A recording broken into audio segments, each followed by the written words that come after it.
Bienvenidos, amigos de la libertad, a mi biblioteca. Bienvenidos, amigos de la libertad, a este hogar, a este rescoldo, mantenido viva la llama de la libertad, especialmente en nosotros, la libertad colectiva,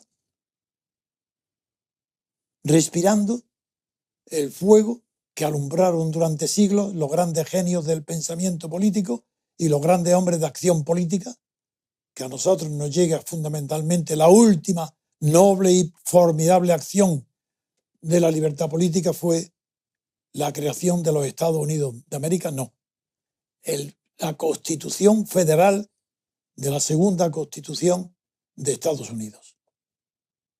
Hoy es un día grande, de muchísima responsabilidad para nosotros.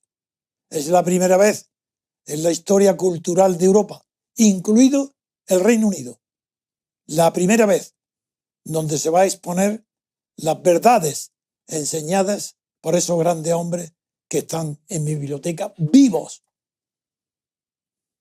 Ni siquiera la BBC, siendo la mejor programa de Europa, ha llegado a este extremo, porque en el Reino Unido tampoco hay democracia porque no hay separación de poderes, pero hay un parlamentarismo muy vivo, muy fértil, muy respetable, porque es representativo.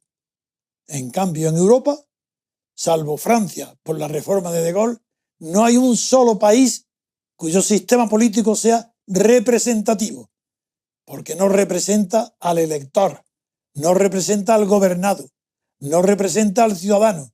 Lo único que representan los sistemas políticos europeos continentales, todos sin excepción, salvo Francia por la reforma de Gaulle, es a los partidos políticos. Y los partidos políticos son una masa inculta de seguidores ciegos de unas pandillas de oligarcas que son los que rigen el destino de Europa.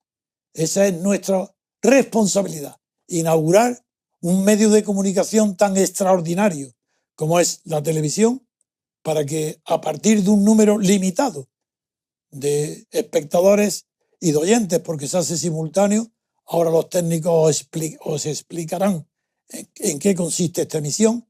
Hoy, con un poco de retraso, y pido perdón, porque estamos esperando la llegada de otro invitado que está fuera y viene por la carretera, está a punto de llegar.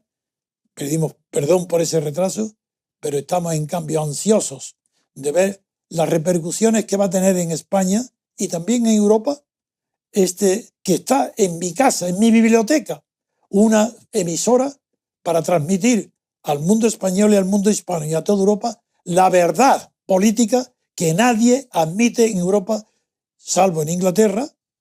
En Estados Unidos es evidente, porque la certeza es que para que haya democracia en cualquier país se necesitan dos requisitos. Primero, que sea representativo, y lo que hay en España y en toda Europa, salvo en Francia y en Inglaterra, no es representativo, porque eso no es que son palabras mías, ni son palabras de los críticos, no. Esas son palabras del fundador del Estado de partidos, del teórico más importante que ha tenido Alemania, Europa y el mundo, defendiendo lo que hay, Gerhard Leopold, el presidente del Tribunal Constitucional de Bonn. Sus palabras fueron literalmente las siguientes, en su doctrina y en sus sentencias del Tribunal Constitucional de Bonn. Palabras textuales de él: el sistema de partido, del Estado de partido, ya afortunadamente no conserva ni un solo elemento de representación. La representación ha terminado. Era algo anticuado. En su lugar ha aparecido un sistema de integración de las masas en el Estado, superior a lo que soñó Rousseau con la democracia directa. Esto lo ignoran en España porque lo quieren ignorar, y en Europa no quieren decir la verdad. Lo que hay en Europa no representa a ningún elector, a ningún ciudadano. Representa nada más que el interés de una pandilla, de una oligarquía que dirige los aparatos dirigentes de los partidos políticos. La ley de Mitchell, la ley de hierro de Mitchell, sigue en vigor. en toda organización de masas. Esto lo olvida la gente que no tiene ni idea. Estos políticos españoles, europeos, sin estudios, sin conocimiento, sin saber la verdad de las fuentes, atribuyen que la ley de Mitchell rige en todas partes. No, señor. La ley de Mitchell solamente fue estudiada y descubierta por Robert Mitchell, nada más, estudiando los partidos socialdemócratas alemán e italiano, para los partidos socialistas. Y se extiende con rigor y de verdad a todo partido de masas, pero no es aplicable a nada que no persiga el poder. Por tanto, no, las organizaciones culturales, la Iglesia, el ejército, esos no están sujetos a la ley de Mitchell. Sería ridículo. Una asociación cultural sometida a ¿qué? Que tiene que estar dependiendo del voto directo del asambleario. Eso es ridículo. Eso es demagogia pura, engaño, mentira. En España, el fenómeno de Podemos es un fenómeno que solo puede admitirse y comprenderse sobre la base de una ignorancia supina. No de los de Podemos, por supuesto. Esos son puros ambiciosos. No, la ignorancia del lector de prensa. Porque son las prensas, los medios de comunicación españoles, los que han ocultado la verdad de la oligarquía de partidos existentes en España a la muerte de Franco. ¿Y ahora qué quieren? ¿Rasgarse las vestiduras? ¿De qué? ¿De qué se quieren rasgar las vestiduras? De que hay una elección, otra elección y otra elección. Porque se ha terminado el consenso. Porque era mentira. En España no hay constitución ninguna, ni ley ninguna. No había más que consenso. ¿Y qué es consenso? Unanimidad entre los herederos del franquismo y los procedentes de la oposición clandestina, que traicionaron sus vidas y sus ideales para abrazarse en un consenso entre Fraga y Carrillo. Como eso ha terminado, ahora no se entiende. No quieren entender que lo que está sucediendo en España es normal. Al terminarse el consenso, pues ya ni elecciones ni nada. Es imposible ningún tipo de acuerdo. A partir de ahora, quiero ya dar la palabra al presentador de este programa. Quiero decir antes algo que es sencillo, pero ¿por qué el día 15 de septiembre, antes de octubre, emitimos y iniciamos algo tan importante como estos programas? Lo normal, y aprovecho la presencia de Roberto Centeno y de Pedro, de muchas personas muy conocedores de la vida económica, que lo normal es hacer los balances y los proyectos para el futuro a final de año. Sin embargo, existe una tradición, no solo en España, sino en toda Europa y en el mundo occidental, de que el mundo cultural, las revoluciones, los ciclos culturales, a diferencia de los ciclos económicos y políticos, porque las revoluciones políticas generalmente en Europa, salvo la de octubre rusa, se hacen en el verano. No quiero decir que haya un determinismo, pero es una coincidencia histórica. Pues ahora lo que inauguramos nosotros con nuestro programa es porque somos un movimiento. Yo pertenezco, y la mayoría de los invitados actuales, después los futuros, no serán, invitaremos a todos, pero nosotros formamos parte de un movimiento creado y presidido por mí que se llama Movimiento Cultural por la República Constitucional. MCRC en las siglas en el idioma español, para que imitemos a que ahora el ISIS y todos los que nombran cosas que no por sus siglas ponen el movimiento y dicen por sus siglas en inglés. Bueno, pues por sus siglas en español somos MCRC.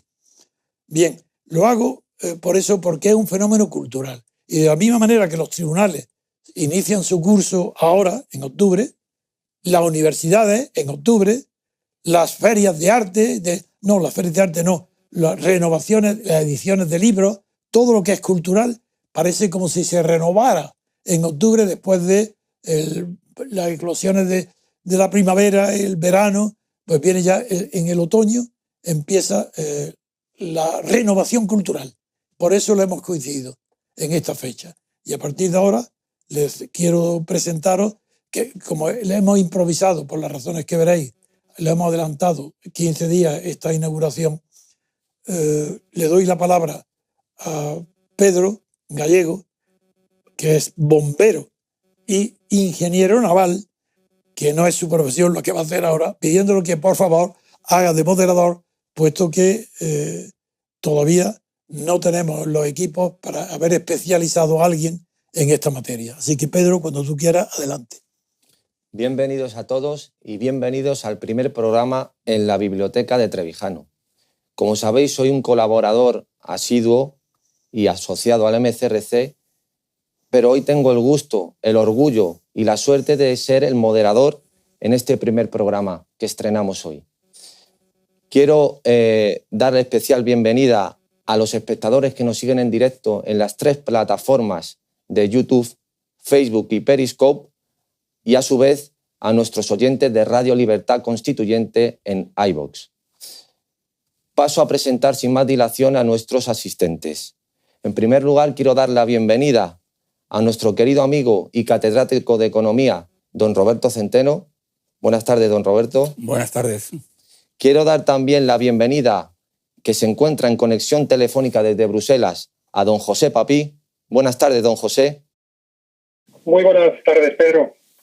Quiero también anunciar que estamos esperando la llegada del matador y maestro del toreo Morante de la Puebla, que tendrá el orgullo de presenciar este primer programa en directo y podremos conversar con él. También quiero dar la bienvenida a los espectadores e invitados que nos están presenciando en directo aquí en nuestra biblioteca, que son César Blanco y Juan Luis Gallego. Y también quiero, en este primer programa, decir y agradecer que no hubiera sido posible sin la ayuda técnica, en primer lugar, del ingeniero de telecomunicaciones Antonio Girón, responsable de la instalación de todos los elementos técnicos, de los técnicos en imagen y edición Carlos Ferrandiz, de los cámaras Ulises Arce y Baldomero Castilla, y de la regidora que ha hecho posible que estemos emitiendo hoy aquí en directo, Elena Bazán. Sin más dilación, don Antonio, le cedo la palabra. Como ya he hecho una introducción un poquito larga, voy a decir que el programa de hoy va a constar de 2 elementos fuertes y uno más agradable, el referente al toreo, por la presencia de un gran torero, como es el señor Morante de la Puebla. Morante de la Puebla, y aprovecharlo, esta pequeña introducción, para decir que he elegido estos temas porque lo que mayor actualidad que hay hoy en el mundo, no en España, es la elección, la posibilidad de que sea elegido presidente de los Estados Unidos Donald Trump. Lo que antes parecía algo imposible, como un chiste, pues se está convirtiendo en una posibilidad. Y ese es un primer motivo de la presencia aquí indispensable de Roberto Centeno. Se ha producido un hecho insólito. España, un español, y además tan próximo a nosotros, y a mí en concreto, un español ha sido invitado por el equipo que lleva adelante la campaña de Donald Trump, ha sido invitado para que viaje a Estados Unidos y tome parte en esa campaña para tratar de influir en el voto hispano y conquistarlo hacia Trump. Después nos hablará de ese tema. En segundo lugar, y aprovecho que está al teléfono, está Papí, José Papí, porque hay otro fenómeno que es importante, fenómeno, quiero decir, en el sentido de suceso, un hecho extraordinario que fue nuestra presencia en Bruselas, con Papí, invitados por Papí en un club donde influye Papí, un club muy selecto, donde celebramos una conferencia y participó en ella también Roberto Centeno. En esa conferencia expuso Centeno, con gráficos y con papeles y con documentos, la falsedad de la contabilidad oficial del Estado español, del gobierno español. La falsedad del Producto Interior Bruto, lo que implica la falsedad de todo lo que viene después, de la cifra, el porcentaje de los impuestos fiscales, etc. No voy a entrar en eso. Pero dirigimos ese documento denunciando con cifras y datos incontestables la falsedad y las mentiras del gobierno español en Bruselas, lo denunciamos a todos los comisarios, acreditando sus recibos. Como nadie ha respondido, Papi ha hecho una labor tan extraordinaria que ha conseguido que al menos, un personaje tan importante como Martin Schulz, presidente del Parlamento de Estrasburgo, lo tome en serio y ha prometido proponer su estudio y llevarlo al Consejo, al Parlamento de Estrasburgo. Por eso también la presencia de Roberto Centeno y la de Papi eran indispensables en esta inauguración, porque en lo que a nosotros respecta a España tendrá muchísima importancia lo que pase en Estados Unidos, pero mucho más la que pase si se descubre, se admite oficialmente las trampas en la contabilidad del Estado español o no. Por eso le doy la palabra ahora, de momento, a Roberto Centeno para centrarnos en el tema de la elección de Trump, mientras esperamos la llegada de nuestro otro invitado. Roberto, si tú quieres, explícanos cómo es posible que un español, yo no tengo conocimiento de que antes haya sucedido algo igual, y conozco muy bien la historia, que un español, qué orgullo, que un español sea llamado por un equipo de Estados Unidos especialistas en las elecciones, que están ayudando a Trump, para que tú participes en esa propaganda, en esa campaña electoral. Eso es un orgullo para un español. No importa para nada que sea de derecha, de izquierda, conservador, revolucionario, da igual, anarquista. El hecho es que un español, un catedrático español de economía, es invitado para que tome parte, aunque sea pequeño, eso no importa. Es llamado para estar presente en la vida pública de Estados Unidos, nada menos que en las campañas para elegir su presidente. Enhorabuena, Roberto. Eso es un triunfo que nos orgullece a nosotros, no solo a ti, a todos los españoles, incluso que fueran los más enemigos tuyos, comunistas, anarquistas, lo que sea, da igual. Un español va a estar presente para ayudar a lo que él cree.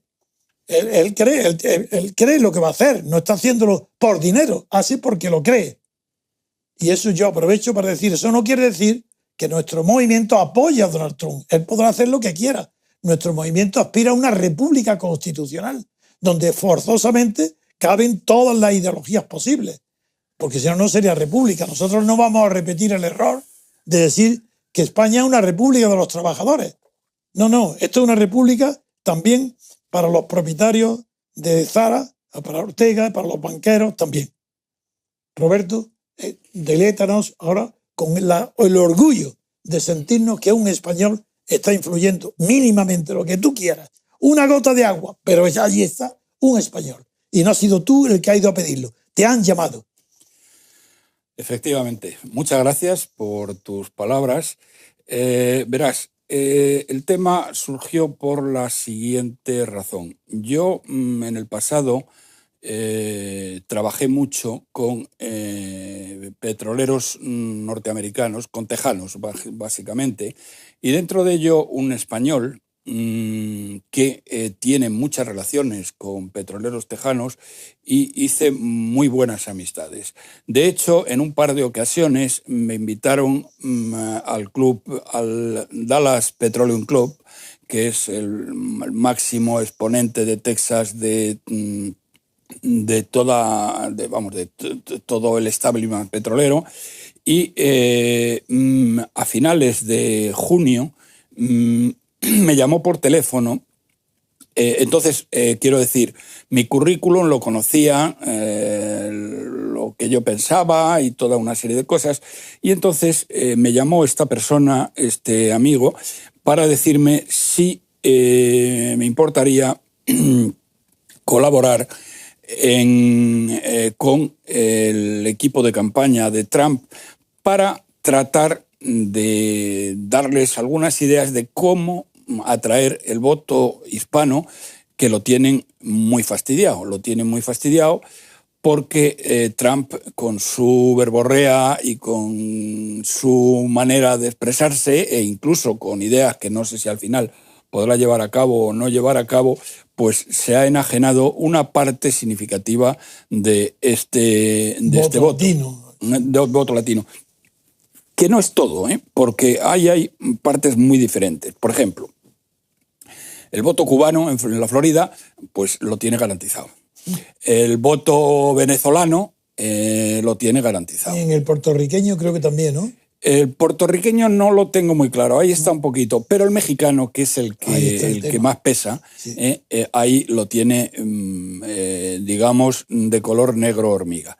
Bien, entonces ellos me pidieron que si podía colaborar con el equipo de campaña, que entonces el jefe del equipo de campaña era Paul Manafort, que tuvo que dimitir porque el New York Times sacó en primera página unas relaciones comerciales que él tenía con un íntimo de Putin y también con los prorrusos ucranianos, y decidieron quitarle, aunque por otra parte su jefe, Donald Trump, pues no ha cesado de alabar a Putin como un político de primer nivel, contrastando con un político de tercera regional que él califica a Obama. Bien, entonces me pidieron esto.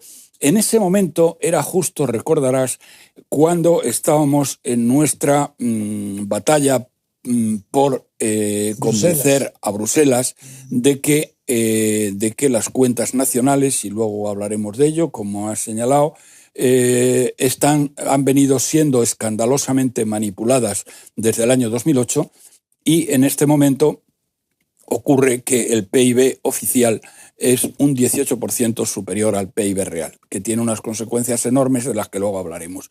Como estábamos en todo aquello y estábamos intentando llegar a los máximos órganos de la Unión Europea, dije que no podía en aquel momento y dije inicialmente que no.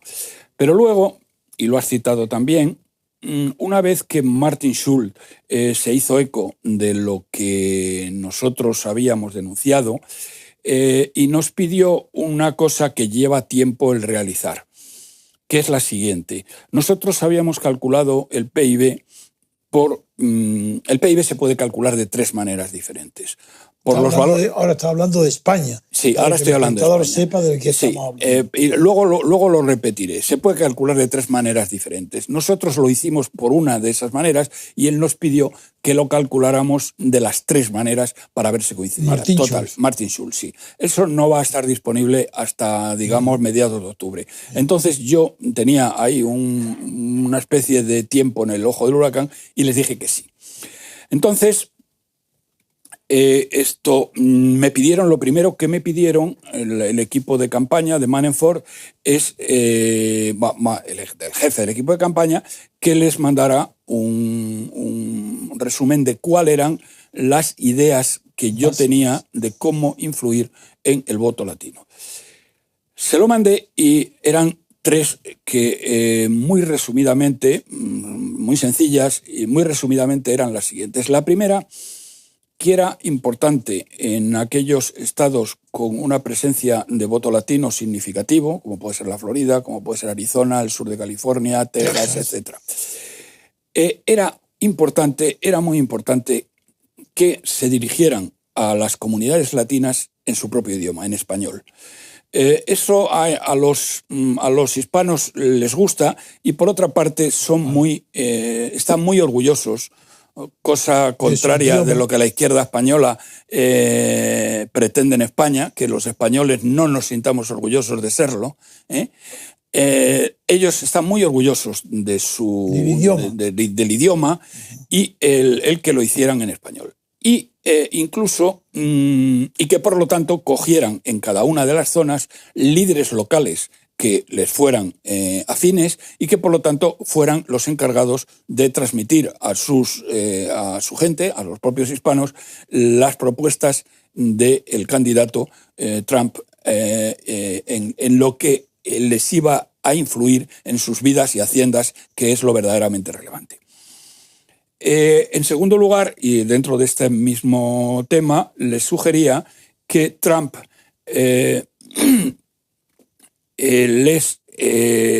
cuando fuera a estos estados, aprovechara para hacer dos cosas. Primero, soltar dos o tres frasecillas en español y se rodeara en la presidencia de los líderes hispanos locales. Esa era la primera, digamos, sugerencia que les señalé. La segunda sugerencia era la importante, era el corazón del tema.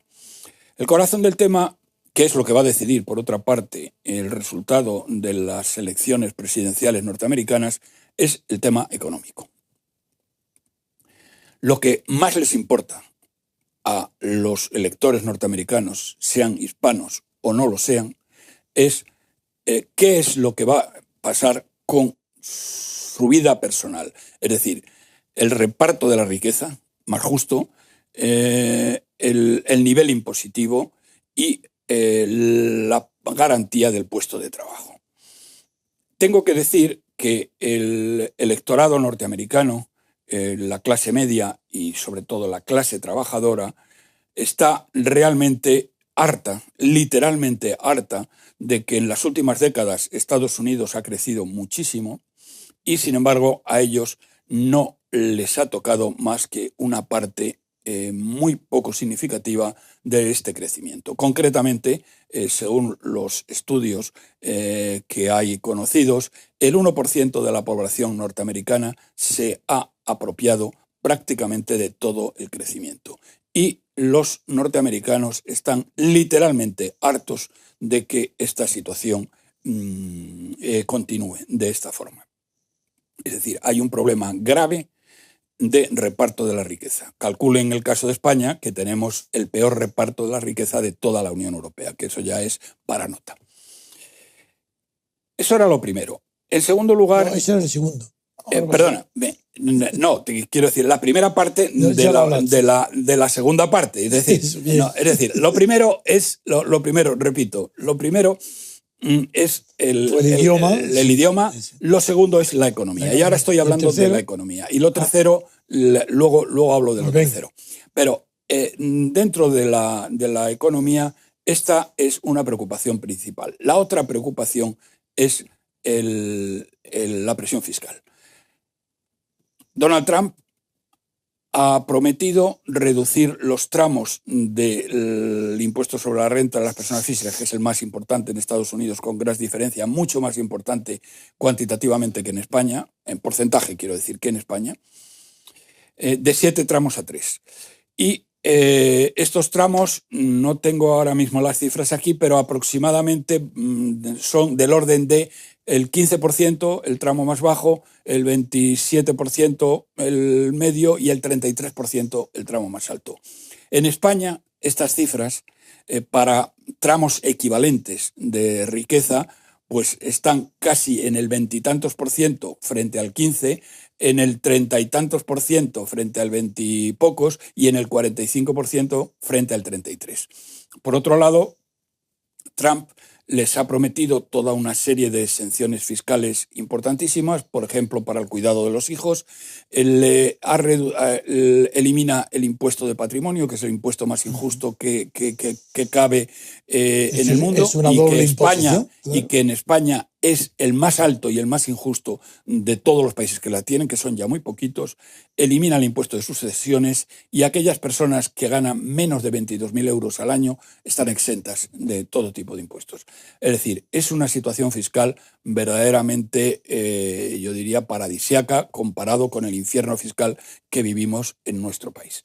Por lo tanto, este es un tema esencial que los hispanos tienen que conocer al dedillo. Es decir, qué pasa con las cosas de comer.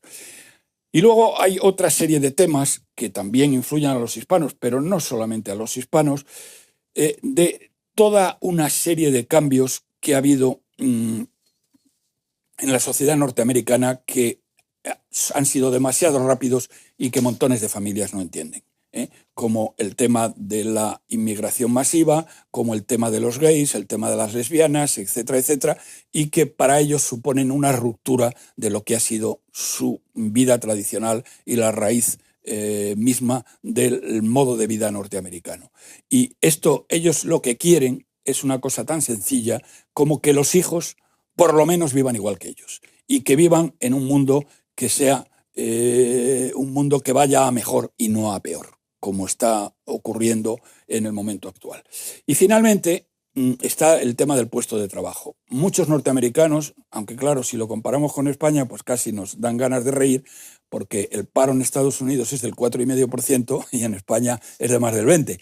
Pero bien, para los norteamericanos el 4,5% es demasiado y hay mucha gente, y sobre todo hay regiones, que han perdido el puesto de trabajo por las importaciones masivas.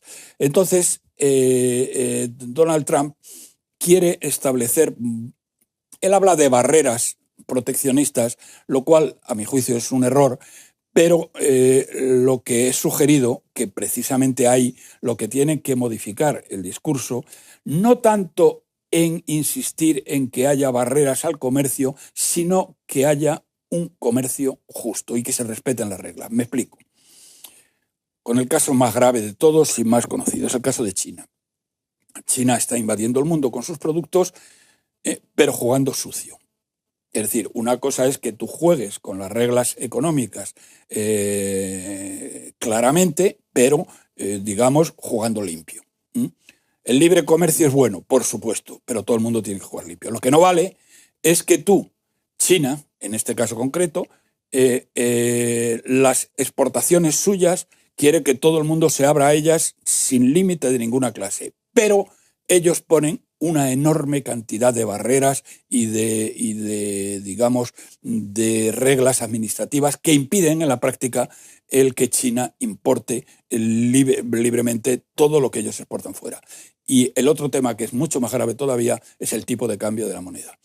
Ellos, igual que hicieron los japoneses durante décadas, estaba pensando en eso cuando hablaba. Estuvieron tomando el pelo al mundo, manteniendo un yen ficticiamente devaluado para poder inundar de productos japoneses el mundo. Bueno, pues China está haciendo lo mismo con su moneda y esto no vale. Es decir, oiga, mire usted, aquí o jugamos todos o se rompe la baraja, que es lo que le he dicho. Esto es lo que tiene que decir el señor Trump. No tiene que decir que pone barreras. Lo que tiene que decir es que los chinos no pueden utilizar su moneda como la están utilizando, no pueden cerrar su mercado mientras piden que lo abramos, sino que aquí o lo hacemos todos o esto no se hace. Y lo mismo está ocurriendo con toda otra serie de países y toda otra serie de tratados comerciales que han llevado a que algunas regiones, el caso más paradigmático es el de Detroit, que prácticamente entren en quiebra y haya un paro, digamos, muy elevado para lo que son sus estándares. Entonces, este es el tema en el que yo he hecho más hincapié. Finalmente, el tercer punto es un tema que al público norteamericano que no sabe lo que es la Unión Europea, que no sabe lo que es el Brexit, ni siquiera saben dónde está Bruselas.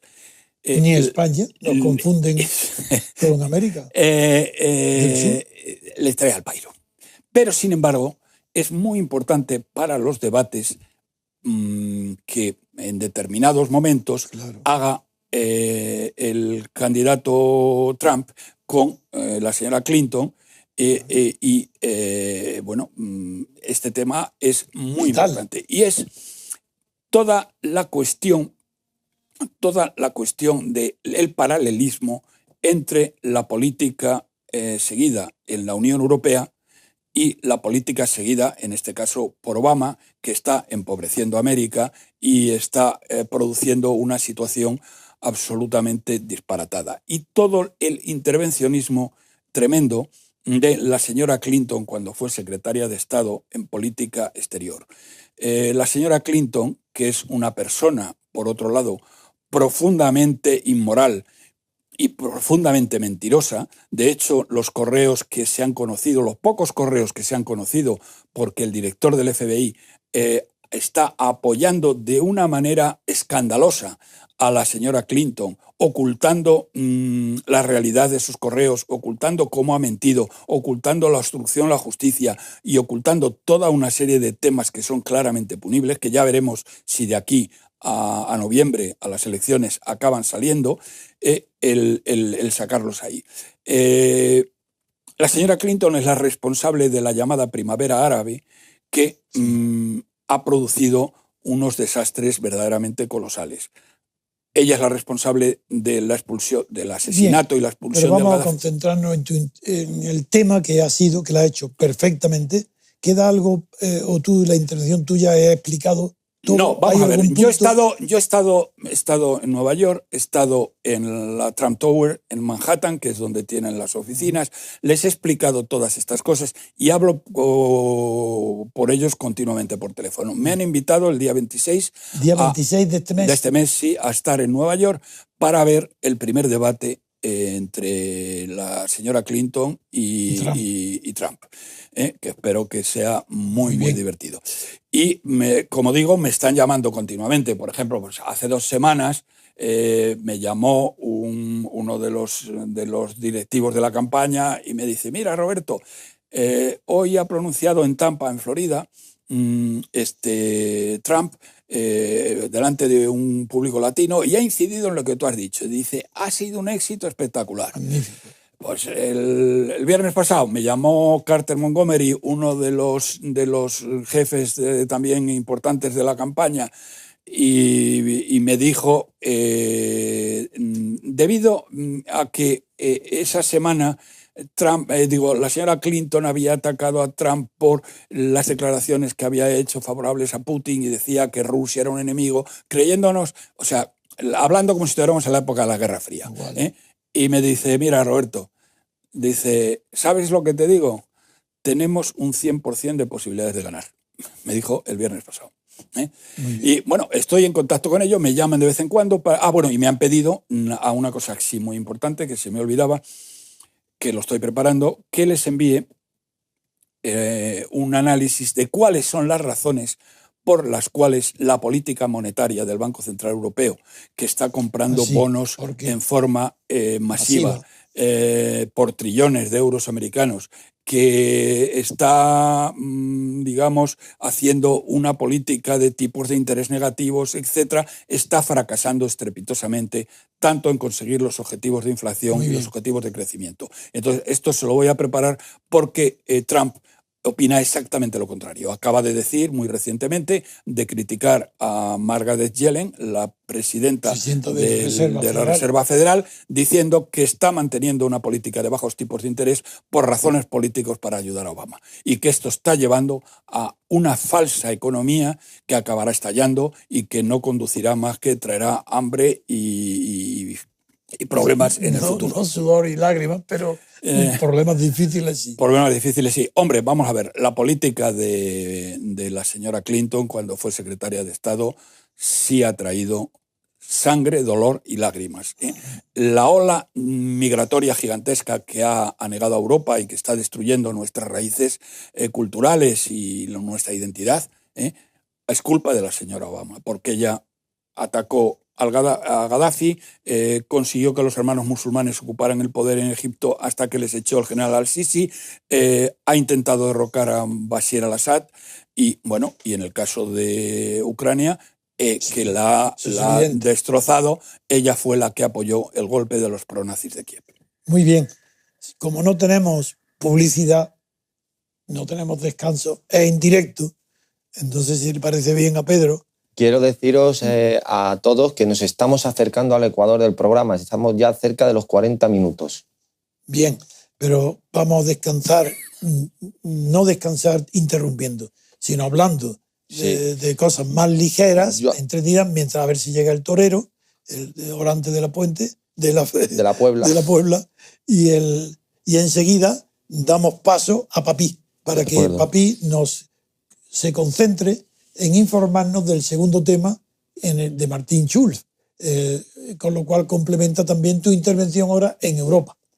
Lo que te hace ser un español privilegiado, porque está en los dos puntos neurálgicos que afectan hoy a España, que es las elecciones en Estados Unidos y el porvenir de España en la Unión Europea y el porvenir de la Unión Europea, que está todo en el aire. Pues yo le quería preguntar a Roberto que, primero quería decir la importancia para que la gente que comprenda la importancia que tiene lo que va a hacer el profesor Centeno y por qué se lo han pedido. La población latina en Estados Unidos, por ejemplo, en estados como California, ya es prácticamente la mitad. Y en 3 décadas, la población latina en Estados Unidos superará a la población blanca.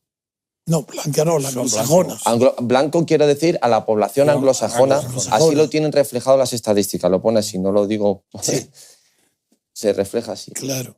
Y la población negra se mantendrá en ese 13%. Sí. No va a variar. Entonces, quiero decir el auge y la potencia que va a tener el voto hispano, tiene ya, pero que va a tener en unas décadas, va a ser un voto mayoritario. Decisivo. O sea, el que deje de lado ese voto es que está completamente perdido. Sí, luego, lo que pasa es que no van a votar en la misma dirección. No, pero quiero decir que no se puede tener como enemigo, crearse un enemigo. Claro. Y luego, en segundo lugar, dice la Biblia, por los hechos los conoceremos. Obama, que era el Mesías, el zapatero de Harvard que iba a arreglar Estados Unidos, paradójicamente, al final de sus 2 legislaturas, los conflictos raciales, lejos de disminuir, han aumentado. Todo lo que acaba de comentar usted, don Roberto, acerca del reparto de la riqueza, que era contrario a lo que se supone que iba a hacer él, resulta que, como acaba de decir, que es un dato que es espeluznante, el 1% de la población es los que realmente se han aprovechado de ese crecimiento en Estados Unidos. Y no solo eso, sino que además tienen una presión fiscal, como usted ha dicho, muchísimo mayor de la que quiere ahora implantar Donald Trump. Bueno, pues con todo esto, ¿cómo es posible, cómo actúa el psicologismo tanto en Estados Unidos y peor aún en Europa, de tildar de fascista, de ultraderechista, de enemigo de los pobres, de la clase media, a Donald Trump? Ya, bueno, esto es una cosa bastante normal, porque hay un paralelismo entre la política de Obama y la que emprendería la señora Clinton si es elegida presidenta. Es una política clara y descaradamente favorable al establishment. Y los medios de comunicación importantes del país, los grandes medios, los grandes periódicos norteamericanos, las grandes cadenas de televisión norteamericanas, dependen, al igual que en España, dependen de la publicidad. Y la publicidad la decide el establishment. Por lo tanto, estos medios están siendo abiertamente anti-Trump de una manera salvaje, hasta el punto de que me decían la gente del equipo de campaña que estas han sido está siendo la campaña más sucia de la que se tiene memoria en la historia de los Estados Unidos. Es decir, están absolutamente con el cuchillo desenvainado, yendo a por todas las pifias que le pueden cazar al candidato, que por otro lado, hay que decirlo, les da muchas oportunidades. Y ahí sí que no hay nada que decir, que no hay nada que hacer, porque también, como me decía otra de las personas de la campaña, dice, mira, Roberto, dice, Donald es como es y no hay nadie que le vaya a hacer cambiar. O sea, va a llamarle al pan pan y al vino vino, y va a decir lo que se le pasa por la mente en cada momento, cosa que no hace ninguno de los otros, ni Obama, ni la señora Clinton, ni nadie. Entonces, digamos que tienen los medios de comunicación de masas, de verdad, los tienen totalmente a favor. Exactamente igual que ocurre en España, que los medios de comunicación de masas están al servicio del poder y al servicio para decirlo de una manera gráfica, aunque no sea muy exacta, al servicio de los oligarcas del IBEX, que son los que ponen los anuncios. Los que piden la cabeza, han pedido la mía, por ejemplo, recientemente. Hombre, lo del Confidencial, ya lo esto, contaremos. Y esto es lo que está pasando en los Estados Unidos. Bien. Entonces te tachan de ultraderechista. Hombre, a mí, lo sabes, anteayer en público me hablaba un titular que decía el ultra Roberto Centeno, cosa que yo nunca sabía que había sido ultra. Te pueden llamar absolutamente de Trump. Ya, bueno. Así que, esto es lo que hay, y por lo tanto es lo que es muy importante, y de ahí que yo haya insistido muchísimo y voy a seguir insistiendo con ellos, lo importante que es que a los hispanos les digan, miren ustedes, si gana este señor, no jueguen ustedes con las cosas de comer, porque las cosas de comer van a estar mucho mejor en manos de este señor, y su futuro y el futuro de sus hijos va a estar muchísimo mejor que en sus manos que en manos de la señora Clinton. Muy bien. Yo creo, Pedro, que como este tema está esperando, y yo estoy impaciente de oír a nuestro amigo Papi, porque tiene una información siempre privilegiada. Roberto, que lo conoce desde hace poco tiempo, se ha dado cuenta de la categoría intelectual y el conocimiento y la honestidad de Papi. Y por eso lo que me ha ayudado a mí, y lo que te ha ayudado a ti. En redactar cosas, en comprender cosas, claro, etcétera. Impresionante. Y por eso estoy deseando que le des paso ya a Papi. Muy bien, pues don José, buenas tardes y tienes la palabra. Muchas gracias, Pedro, y un saludo de nuevo a mis contertulios, a don Antonio en especial y a todos los oyentes.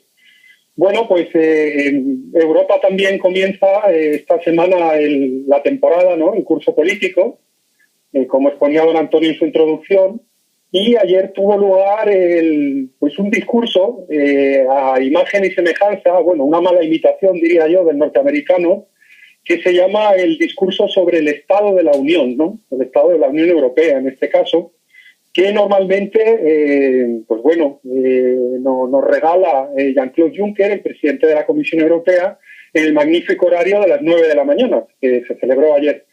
Bueno, en el discurso de Jean-Claude Juncker ayer, lo que nos dimos cuenta, y don Antonio siempre nos dice que hay que tener, hay que prestar especial atención al lenguaje, es que el lenguaje ha vuelto a cambiar, el tono del lenguaje ha vuelto a cambiar.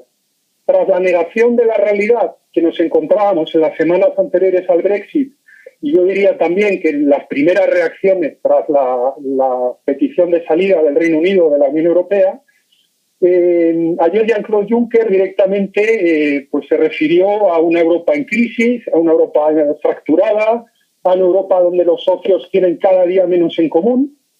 Y el problema es que a esta enfermedad, lamentablemente, la única receta que le encontraba era seguir haciéndolo de siempre. Es decir, seguir uniéndose más, seguir integrándose más, quitarle poder a las naciones y regalarle ese poder a unos burócratas alejados del ciudadano que ellos ya sabrán lo que es bueno para nosotros.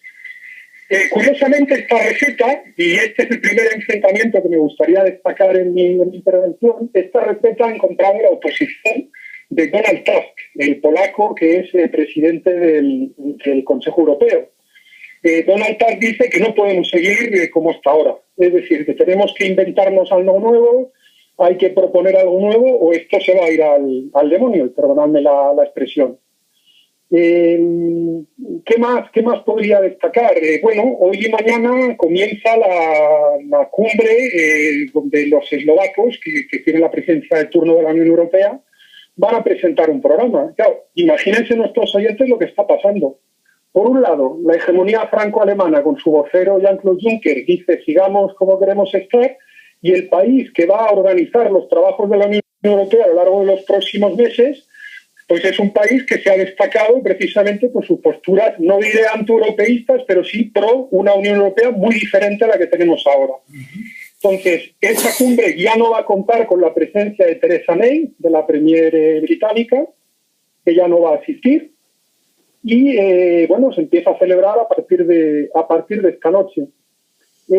Yo quisiera destacar un documento que aparte le encontré en un foro de discusión entre repúblicos del MCRC, que fue un documento que han publicado los dos ministros de Asuntos Exteriores francés y alemán a finales de junio, tras la cumbre franco-alemana, que se celebra anualmente.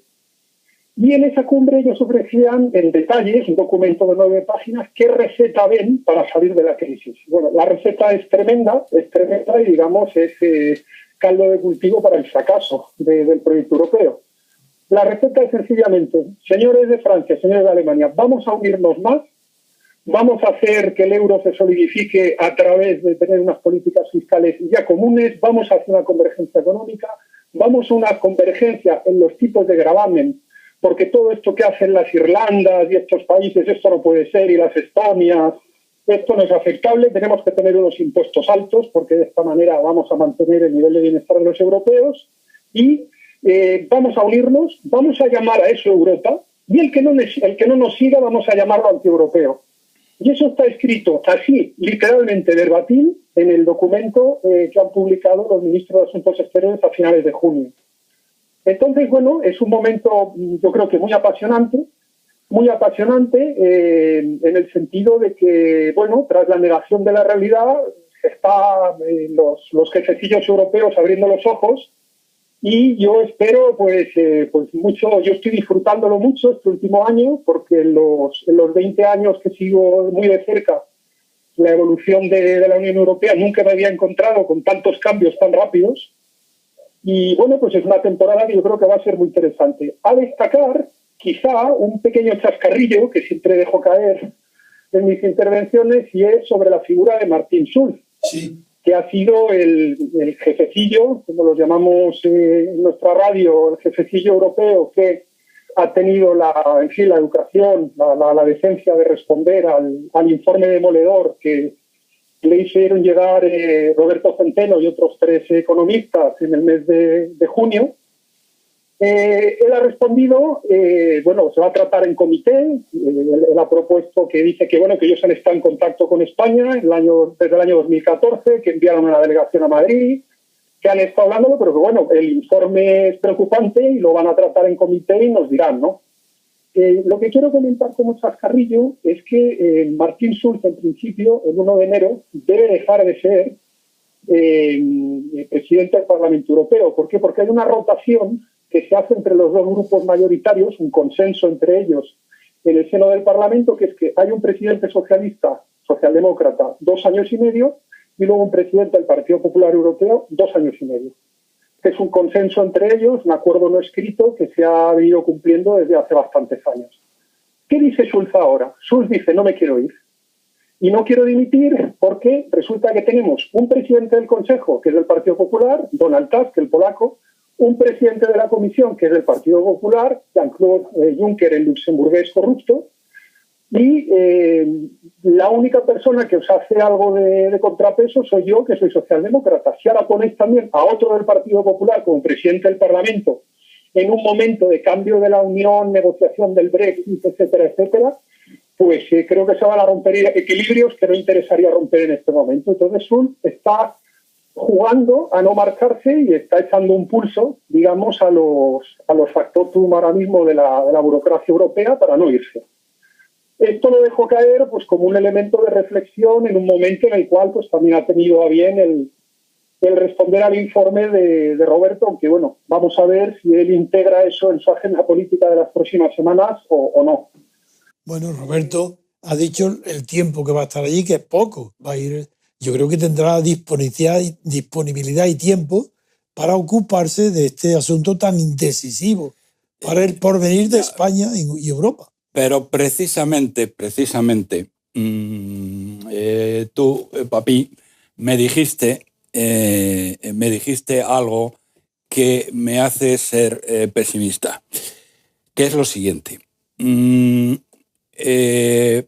Puede ocurrir, debido a esta circunstancia que relata papi, de que Martin Schulz quiere seguir, que utilice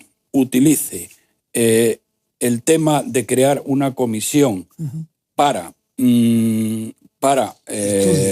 poner de manifiesto la falsedad de las cuentas públicas españolas, que utilice eso contra Juncker, que no tiene ni el más mínimo interés en crearle problemas al señor Rajoy. Imposible. Y crear problemas que serían muy graves para la propia Unión Europea, porque claro, si se demostrara que las cuentas públicas de España son falsas, calcúlate tú el terremoto que eso supondría sobre hoy sería el final. Sería el final de Europa. Entonces, Schulz puede utilizar esto como chantaje y decirle al señor Juncker, oye, Jean-Claude, machote, ven para acá, mira lo que tengo, que tú también lo tienes. O tú me garantizas que yo continúo, o yo monto una comisión para que lo estudie. Un arma y que la puedo utilizar. Por el contrario, si tú me ayudas en esto, pues yo esto lo dejo pasar. Y aquí paz y después gloria. Papi, ¿qué piensas de esto? Bueno, no le falta razón a don Roberto. Es una de las armas más que él puede utilizar en esta batalla. Bien. Entonces, el tema que yo creo que sí merece la pena ser planteado es que Pedro también primero conocéis aparte de su profesión, que está dedicado a los asuntos económicos, especialmente a los monetarios, y hoy ha visto las declaraciones de Stiglitz. Si quieres, puedes comentar tú el comentario que te parecen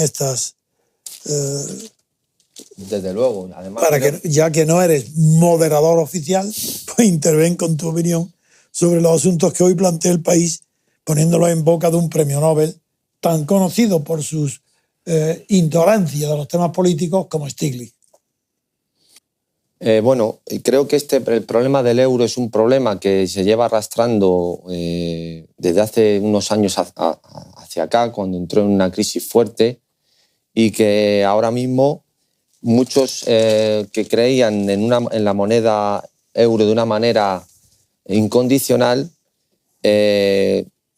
empiezan a ver el peligro de esta unión monetaria, en el que algunos se despiertan ahora cuando ya en algún programa hemos hablado de economistas independientes como Hankel, que en el año 2000 el economista alemán ya presentó un informe en el Tribunal de Bonn diciendo el disparate que suponía la unión monetaria, haciendo un análisis pormenorizado del absoluto fracaso que iba a ser. Su frase era que el euro nacía muerto, ya lo decía, que el euro era un aborto como moneda. Esa era su frase literal. Pues ahora el Premio Nobel de Economía Stiglitz está presentando hoy en París un libro acerca del euro. Y una de las afirmaciones que realiza es que el euro, una de las presunciones que él lanza es que quizás sea necesario, dice el titular, dejar morir el euro para salvar el proyecto europeo. Ante las preguntas del periodista ¿pero se puede salvar el euro y el proyecto europeo?, él dice, el proyecto europeo es mucho más importante que el euro. Esos divertidos trozos de papel están anticuados. Se refiere al dinero, al papel moneda. La gente se solía quejar antes de lo difícil que era ir de un país a otro. Ahora se utiliza la tarjeta de crédito y el banco hace toda la conversión. El euro se creó cuando se estaba convirtiendo en innecesario por la tecnología moderna. En mi cabeza, quizá es necesario dejar morir el euro para salvar el proyecto europeo, que es mucho más importante. O sea, es decir, todo el famosísima tesis de Robert Mundell acerca de las áreas monetarias óptimas, en las que da una serie de principios para que dos territorios distintos puedan compartir una moneda, eso lo obvia completamente, solo le da importancia a lo que es la facilidad de utilizar el dinero a través de los bancos por tarjetas de crédito y balances de cuentas. Y es una pregunta que, Roberto, que el informe que has presentado en Bruselas, pues yo creo que de una manera directa o indirecta tiene mucha importancia lo que acaba de decir él. ¿Qué opinas de esta tesis a estas alturas de cómo está el patio en Europa? Bueno, vamos a ver. Yo te diría que, vamos a ver, lo que nosotros hemos presentado en Bruselas es un poco otra historia. Es decir, lo que hemos presentado en Bruselas es una cuantificación de cuál ha sido la manipulación acumulada de las cifras de contabilidad nacional, que es muy diferente. Es decir, este es un problema interno de España que solamente afecta a España, pero que al tener el peso específico que España tiene, si se demostrara que estas cuentas están falsificadas en la cantidad que nosotros decimos, digo si se demostrara, demostrado está demostrado, porque las cifras que nosotros hemos presentado son inapelables. Si no son juicios. Los europeos admitieran vuestro razonamiento demostrando. Yo diría, ni siquiera los burócratas de Bruselas, los mercados. Sí. Si los mercados admitieran esto se acababa la broma. Bien, fijaros hasta qué punto esto es así, que ayer publicó la prensa, y yo creo que fue El País, unas cifras nuevas que sacó ayer mismo o anteayer el INE, el Instituto Nacional de Estadística, sobre el crecimiento, el PIB, en el año 2012 y 2013. Han pasado años ya, ¿eh? Bien. Para que tengáis una idea, en el año 2012, según el Banco de España y el Instituto Nacional de Estadística, el PIB había caído un 1,37%. Bien, en este momento nos enteramos de que no había caído un 1,37%, sino un 2,6%. El doble. Es decir, el doble. El doble. Claro, cuando uno vuelve, como hice yo ayer en Internet, Sí. a lo que declaraba entonces el Banco de España y declaraba entonces el INE, es que se le cae, es que a uno le entra una ira sorda de decir, pero estos tíos que estaban al frente del Banco de España, que han mentido de esta manera tan descarada, y resulta que ahora tenemos esto. Bueno, en el año 2013, lo mismo. Lo mismo. Claro, pero fíjate que esto se dice 4 años después, o casi 4 años después. Lo sorprendente es que ni la oposición ni los medios no se hayan tirado al cuello de estos tíos. Es decir, ¿cómo es posible que hoy la prensa no ponga en primera plana que esta gente ha mentido de una manera brutal? Porque han dado cifras que son el doble de las que eran en realidad, que somos mucho más pobres de lo que ellos nos han contado, y aquí no pasa nada. Nadie responde absolutamente de nada. Y una pregunta, Roberto, ¿es posible que el Banco Central Europeo fuera ajeno a esto? No, el Banco Central Europeo lo sabe de sobra, pero el Banco Central Europeo es un instrumento de Bruselas y en este momento no quiere líos. Lo único que quiere Bruselas y el Banco Central Europeo es que Rajoy gane las elecciones, punto, y que haya aquí un gobierno para podernos apretar, para poder reducir las pensiones, para podernos incrementar los impuestos y para podernos freír a los españoles. Es lo único que quiere, que haya un gobierno que no tenga más remedio que hacer eso. Y yo quiero aprovechar que está Papi para sacarle jugo a sus conocimientos en Europa. Y quería preguntarle que, aparte de España, que ya estamos muy bien informados de cómo estamos y las dificultades que van a encontrar para que este documento pueda ser discutido en público en el Parlamento Europeo. Sin embargo, que la situación de la Comunidad Europea es muchísimo más grave desde el punto de vista político que todo lo que dice la prensa. Hoy no hay más que una intención de buena voluntad de Francia y Alemania, exclusivamente, para hacer creer que el proyecto de Europa continúa porque ellos lo dicen. Veamos, Italia. Papi, es que esto de verdad es gravísimo. Renzi, ¿qué?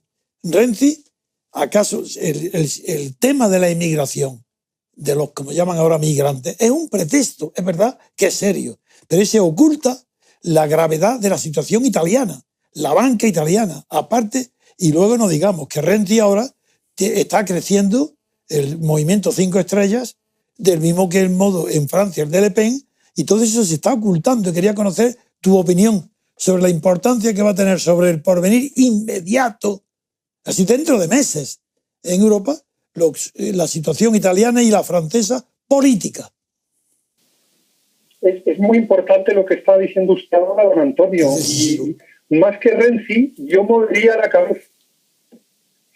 Es decir, el único está dando una serie de recetas que son continuistas, respondiendo a Pedro, por ejemplo, en el capítulo del euro, lo que piden es el euro, ¿cómo se arregla? Sin ningún problema, armonizando las políticas fiscales, luego caminemos hacia allá.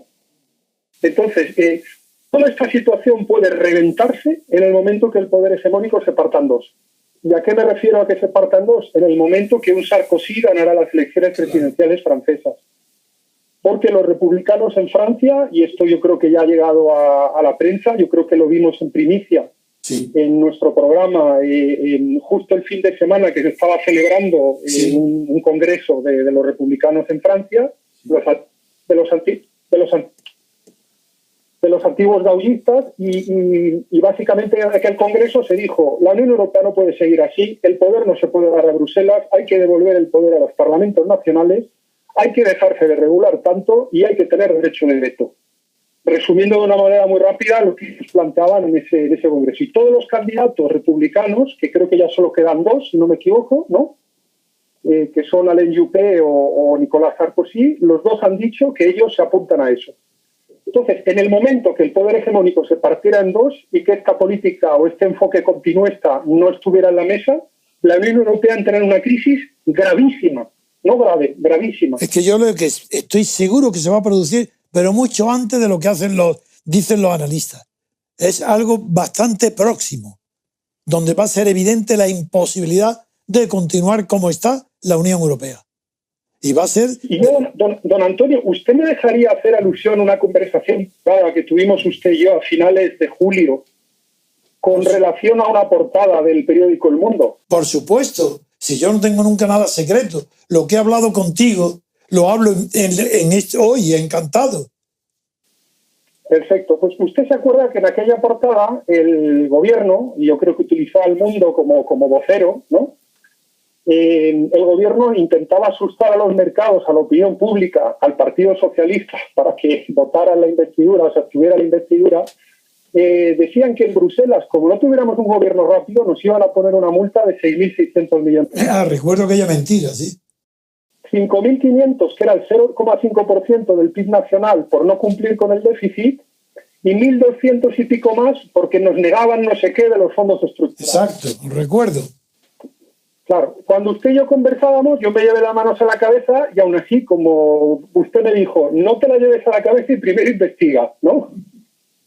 Entonces, investigamos en aquel momento y bueno, descubrimos, primero, los fondos estructurales que no nos han pagado no tienen nada que ver con que haya o no haya gobierno en España. Tienen que ver con que las administraciones públicas españolas han presentado unos papeles que tienen deficiencias, irregularidades, trampas, cálculos mal hechos, etcétera, etcétera. Y Bruselas lo que ha dicho, hasta que no me presente los papeles bien, no te pago. Es decir, no tiene nada que ver con que haya gobierno o no haya gobierno. Tiene que ver con que sean serios o no sean serios en su trabajo. Segundo, la multa de 5.500 millones de euros, que sería el 0,5% del PIB, si no han empezado con el 0,2, ¿cómo van a ir directamente al 0,5? Claro. ¿De acuerdo? Sí. Y además yo ahí lo que hice fue mirarme cuántos incumplimientos habían tenido otros países. Claro. Empezando por Francia e incluso Alemania. Bueno, tremendo, don Antonio. Fíjese, hay una contabilización que han hecho del 1999 al 2015 un think tank universitario alemán. Bueno, me voy a las cifras españolas. Hemos incumplido en 12 ocasiones en ese periodo. Perdón, en 12 ocasiones. En 8 ocasiones, perdón. En 12 ocasiones, exactamente. 8 de ellas con autorización o sin autorización y 4 con autorización. Bueno, o sea, 12 veces. Francia ha incumplido otras 12 veces. Alemania 9 veces. El Reino Unido 11 veces. Grecia 17 veces, es decir, todos los años del periodo. Es decir, España tiene tan poco peso en el mundo europeo que nos amenazan con algo que los otros tranquilamente lo hacen y no les amenaza a nadie. Sí. Ya vimos en un programa hace tiempo como un estudio nos había revelado que éramos el 14 país más influyente de la Unión Europea, empatando dolorosamente con la República de Irlanda. Sí. Veníamos por delante a los suecos, a los holandeses, a todos los países grandes, etcétera. Es decir, no influimos para nada en la Unión Europea. Pero es que nos desprecian tanto, don Antonio, nos desprecian tanto que son capaces de meter ese tipo de notas de prensa a través de la prensa comprada a través de la publicidad institucional, nos dejan notas de prensa y es que la gente se lo traga. Y los tertulianos lo hablan en las tertulias y que Bruselas nos va a multar si no hay gobierno, etcétera, etcétera. Todo eso es un camelo, una falsedad de toda falsedad. Es que yo creo que en el fondo no es tanto desprecio como ignorancia. Es decir, España se ignora. Está ignorada. Claro que eso es desprecio. Pero no es que haya una opinión negativa. Es que no hay ni siquiera opinión. Es que España no cuenta. Y no cuenta porque no contaba internacionalmente en tiempos de Franco. Pero la visita de Eisenhower pues abrió el régimen de Franco. Hoy está abierto España, pero tiene menos relaciones profundas económicas, políticas y culturales hoy que tenía cuando murió Franco. Sí. Hoy está España más ignorada que entonces. No es que haya desprecio. Yo estoy de acuerdo con usted. ¿Cómo? Está de acuerdo. Es que no había entendido. Bueno, Bien. y desde el punto de vista económico, está harto de decir el profesor Centeno que España, a finales de los años 70, estaba en el puesto 8º de países más ricos y ahora está en el 14º. En el 14º, sí. Vamos a ver, España, desde un punto de vista económico, ha experimentado en términos relativos a otros países, no confundamos en términos absolutos, que es lo que los gobiernos utilizan para ocultar su ineficacia y su latrocinio, estamos muchísimo peor. Yo los voy a dar 3 cifras que creo que la gente va a entender muy bien. La primera es esa. Año 1975, muerte de Franco, 8ª potencia económica del mundo.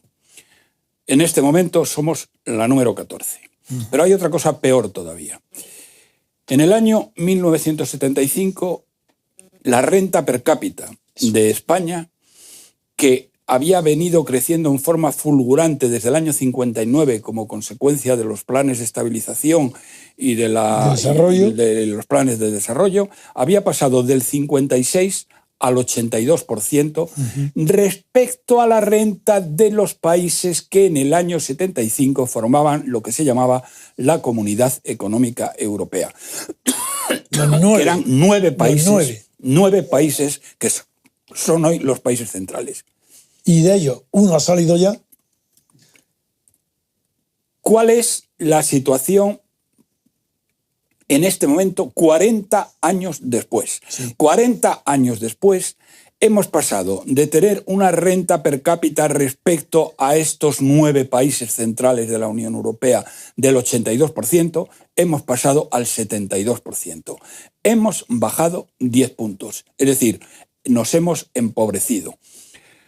Perdona, don Roberto, creo que además hay otro dato que cita siempre en relación a este que acaba de dar, que es el poder de riqueza de las familias.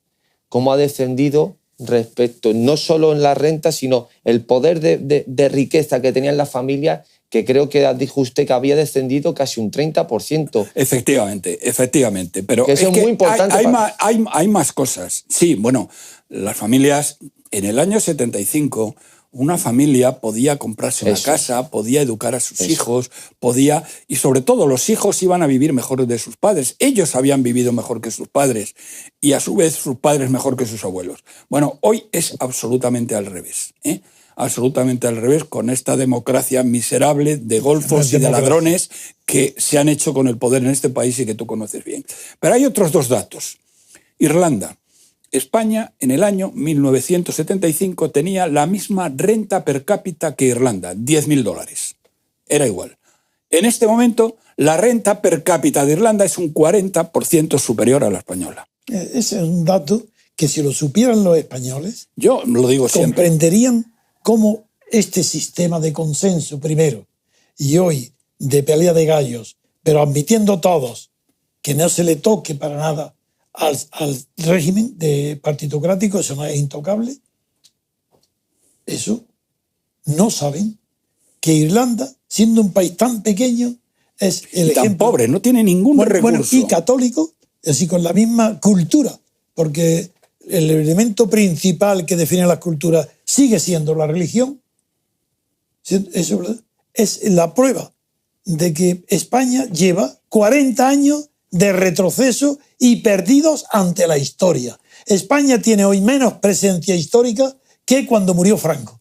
Lo digo yo, pero que me oponía. Por eso me opuse al consenso. Por eso consideré que era traición de los partidos comunistas, de Santiago Carrillo, de Felipe González, traidores. Porque ¿qué pacto hubo? Ninguno. Lo que hubo fue una entrega a Suárez de compartir los honores y la fama de ser reconocidos. Por ser reconocidos, para que la gente los admirara y los aplaudiera antes de aspirar al poder, quisieron ser socialmente respetables. Esa es la transición española. Bueno. Ni siquiera hubo lucha por el poder. Ojalá lo hubiera habido. Bueno, hay una cosa peor. Dividieron España en 17 trozos contrarios a nuestra realidad geográfica e histórica, para repartirse España como si fuera un solar. Porque inmediatamente empezaron a enchufar a legiones y legiones de parientes, amigos y correligionarios, al punto que de los 3 millones de empleados públicos que hay hoy, 2 millones han sido nombrados a dedo o con oposiciones a medida. Pero te voy a dar otra cifra, y es la última que ya doy, que también la doy. En el año 1975, España tenía un nivel industrial similar al de Corea del Sur, 36% del PIB de España procedía de la industria. Hoy es que ya, vamos, estamos ni nos vemos, vamos, con la Corea del Sur. España ha caído la industria del 36% del PIB al 14% del PIB. Bien, yo añado la moralidad. España hoy es el país más inmoral del mundo. La inmoralidad.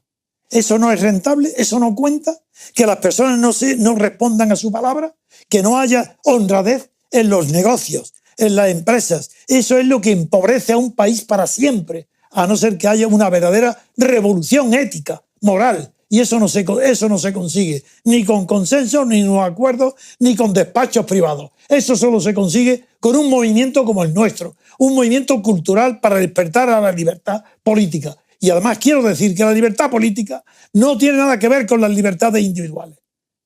Eso que se llama, ¿qué es la libertad? Si es que la gente no piensa lo más mínimo en que lo que procede de un derecho no es libertad. Si tienes derecho a algo, tú tienes la facultad, pero no es la libertad. La libertad es hacer lo que un derecho no te concede. Y esa no hay más que una, que es libertad política colectiva. Y esa se llama libertad constituyente. Como en España no ha habido libertad constituyente, está en manos de una constitución de la inmoralidad, del pacto secreto, oculto, del consenso. España la ha constituido la traición. Y como es un país que ha sido constituido por la traición de Juan Carlos a su padre, por la traición de Suárez a la Falange y a Franco, por la traición de todos a todos, España está donde tenía que estar. Porque ese resultado, yo no lo digo ahora, lo dije cuando se estaba produciendo. En el año 77 he escrito mi libro y dije que iba a pasar lo que está pasando. El reparto de España, eso es lo de menos, en mi despacho, Roberto, en mi propio despacho, un alto cargo del Partido Socialista en la clandestinidad del PSOE, cuando yo dije, ¿pero qué estáis hablando de autonomía? Que hablaban ya. Dice, es que no podemos colocar a todos en el central, tenemos que colocar a nuestros dirigentes de regiones y provincias en la autonomía, tenemos que darle es decir, se inventaban puestos estatales, lo dividían para colocar a los miembros del PSOE, o a los miembros franquistas, o a los miembros, todos los que hicieron la transición española. Traidores a Franco, traidores a la libertad. Pactaron. Ese fue Suárez. El café para todos. Suárez, hoy afamado estadista con nombres en las calles, un hombre ignorante, inculto, que no sabía más que adular a su superior, que iba a las misas donde iba el Carrero Blanco, para que el Carrero Blanco lo viera y lo aupara. Le dio la coba al Opus a la Falange, y a eso se debe su nombramiento. Conozco el tema porque lo he vivido. ¿Qué me van a contar a mí? ¿Por qué creéis que estoy fuera de los medios? ¿Por qué me difaman con Guinea? Algo tan ridículo, tan absurdo. Una independencia que tuve que hacer solo, luchando contra todo el sistema. Bien, ¿por qué me difaman? Porque tienen miedo de saber que mientras yo viva hay un testigo directo de la traición. Porque fue en mi despacho. Todos. No hubo una sola persona decente en la política española después de Franco. Ni uno. Y entonces, claro, quieren... Y bastante suerte tengo con que no me maten. Que hagan atentados, que hagan lo que quieran, que me difamen lo que quieran, pero no me matan. Mientras yo viva, habrá testimonio de que España ha sido el producto de una falsedad. No, eso es lo de menos. Porque una falsedad se puede corregir alguna vez, pero la inmoralidad congénita que tiene la clase política española, eso no se corrige, más que con una verdadera revolución que los espante, los ahuyente de todo cargo público. ¿A quién? A toda la clase política española desde el año 77 a hoy. Expulsada. Es repugnante lo que hay en España. Y toda la gente lo admite. ¿Por qué? Por miedo. Pues bien, voy a dar un razonamiento por el miedo. Cada día que transcurra de miedo a cambiar el sistema, porque desde Hegel la gente admira lo que existe por el hecho de que exista. Es que la realidad impresiona. Dice, porque todo el mundo, sobre todo los que no piensan por sí mismos, dirán, hombre, cuando existe esto, por algo será. Sí, claro. Pues también existía la dictadura de Franco, y por algo era, claro, resultado de una guerra civil. ¿Y cómo vino la guerra civil? Hombre, claro, resultado de la República de Trabajadores. Es que no puede ser tan nulos para ver las realidades. Y en España, ¿Por qué la Universidad Española está en los últimos puestos? No hay en los 200 primeros una sola universidad. ¿Qué libros, qué intelectuales ha producido España? ¿Qué grandes artistas hay en España? Si es que afecta a todo. Sin ética no hay posibilidad de vivir con decencia, ni producir nada justo. Y esto, por eso nace este programa. Yo llevo luchando todo ese tiempo, pero claro, mi voz he escrito en el periódico Independiente, en El Mundo, en La Razón, pero tan pronto como esos periódicos triunfaban, me echaban. Uno porque se cerró, Mundo porque Pedro J. me alteró para poner a Javier Solana en la columna que yo tenía. Figuraros, Javier Solana, y me aprietan a mí. Y luego en La Razón, que ha sido el último, porque el dueño de Planeta, el de José María, el de la editorial Planeta. Lara. ¿Cómo? Lara. Lara. Compró la mayoría, antes de firmar, la mayoría de las acciones, se apoderó de La Razón, con la condición que el señor Trevijano no escribiera aquí, porque escribía contra el separatismo catalán. Ese español, ese, me puso el veto a mí, porque ahí estaba yo denunciando ya la traición de Cataluña. Esa es la verdad. Y que por eso tengo esta televisión. No me van a callar. Claro que tengo cerca de 90 años y tendré cerca de 100 y seguiré gritando estas verdades desde mi tumba. Jamás. Y he por eso escrito tantas obras y tantos libros. Y no paro en las televisiones. Iré en la televisión ni en la radio. Porque denuncio la traición, la porquería, la moralidad, la inmundicia de la política española. Y seguiré haciéndolo.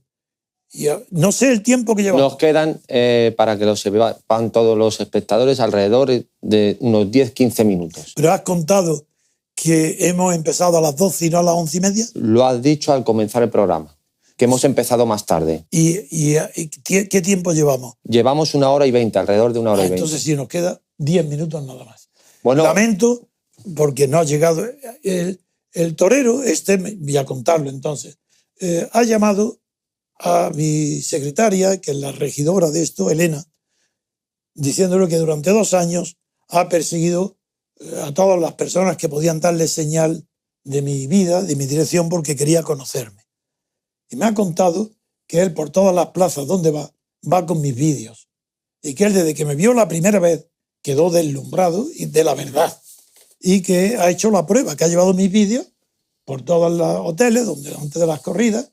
Y dice, no hay ni un solo señor, se lo digo don Antonio de verdad, ni uno solo, de todos los que han escuchado, que dijeron, pero ¿quién es este señor? Si lo que está diciendo es verdad, si no dice más que la verdad. Y eso me lo contaba para decir que mi mensaje, aunque esté ahogado, pero que llega, que hay gente que se da cuenta. Y por eso quería venir, porque primero me hizo gracia, porque me dijo, usted tiene más valor que un torero. Eso es graciosa la frase. Y segundo, porque él se ofreció, dice, yo estoy para todo. Por eso dije, porque quería ayudarme al triunfo del MCRC, de nuestras ideas. Y yo digo, no se trata de triunfo, vamos a celebrar una gran asamblea en Madrid a final de año, que será la asamblea constituyente de nuestro movimiento. Pero es que mi última reflexión antes de terminar es la siguiente. Es normal, todas las personas son conservadoras. Y los que Podemos, por supuesto, el más conservador, Pablo Iglesias, son conservadores. Apoyan al rey, porque le da miedo el cambio de lo grande. Lo que quieren es aprovecharse de lo que hay, subir dentro de lo que hay, pero les da miedo cambiar lo que hay. Nosotros no. Cada día que pase España sin cambiar es un día más de hundimiento en la cima, donde está cayendo, como las cifras que ha dado tanto Pedro como ahora Roberto Centeno. Cada día es más peligroso dejar que no romper este sistema pacíficamente, porque España hoy ha demostrado que es de todos los países europeos el que tiene más miedo. Miedo a cambiar, le da pánico cambiar el sistema. Pero ¿cómo si es que no hubo acuerdo ninguno? ¿Cómo es posible que los catedráticos de universidad, directores de periódicos, todos hablen de la democracia española, de la constitución que nos hemos dado? ¿Pero de qué estáis hablando? El pueblo español no se ha dado jamás ninguna constitución, ni antes, ni ahora, ni esta. ¿Pero qué constitución? Si se elaboró en secreto por una comisión que ni siquiera los diputados a Cortes, corrientes hechas con la ley franquista, sabían que se estaba haciendo una constitución.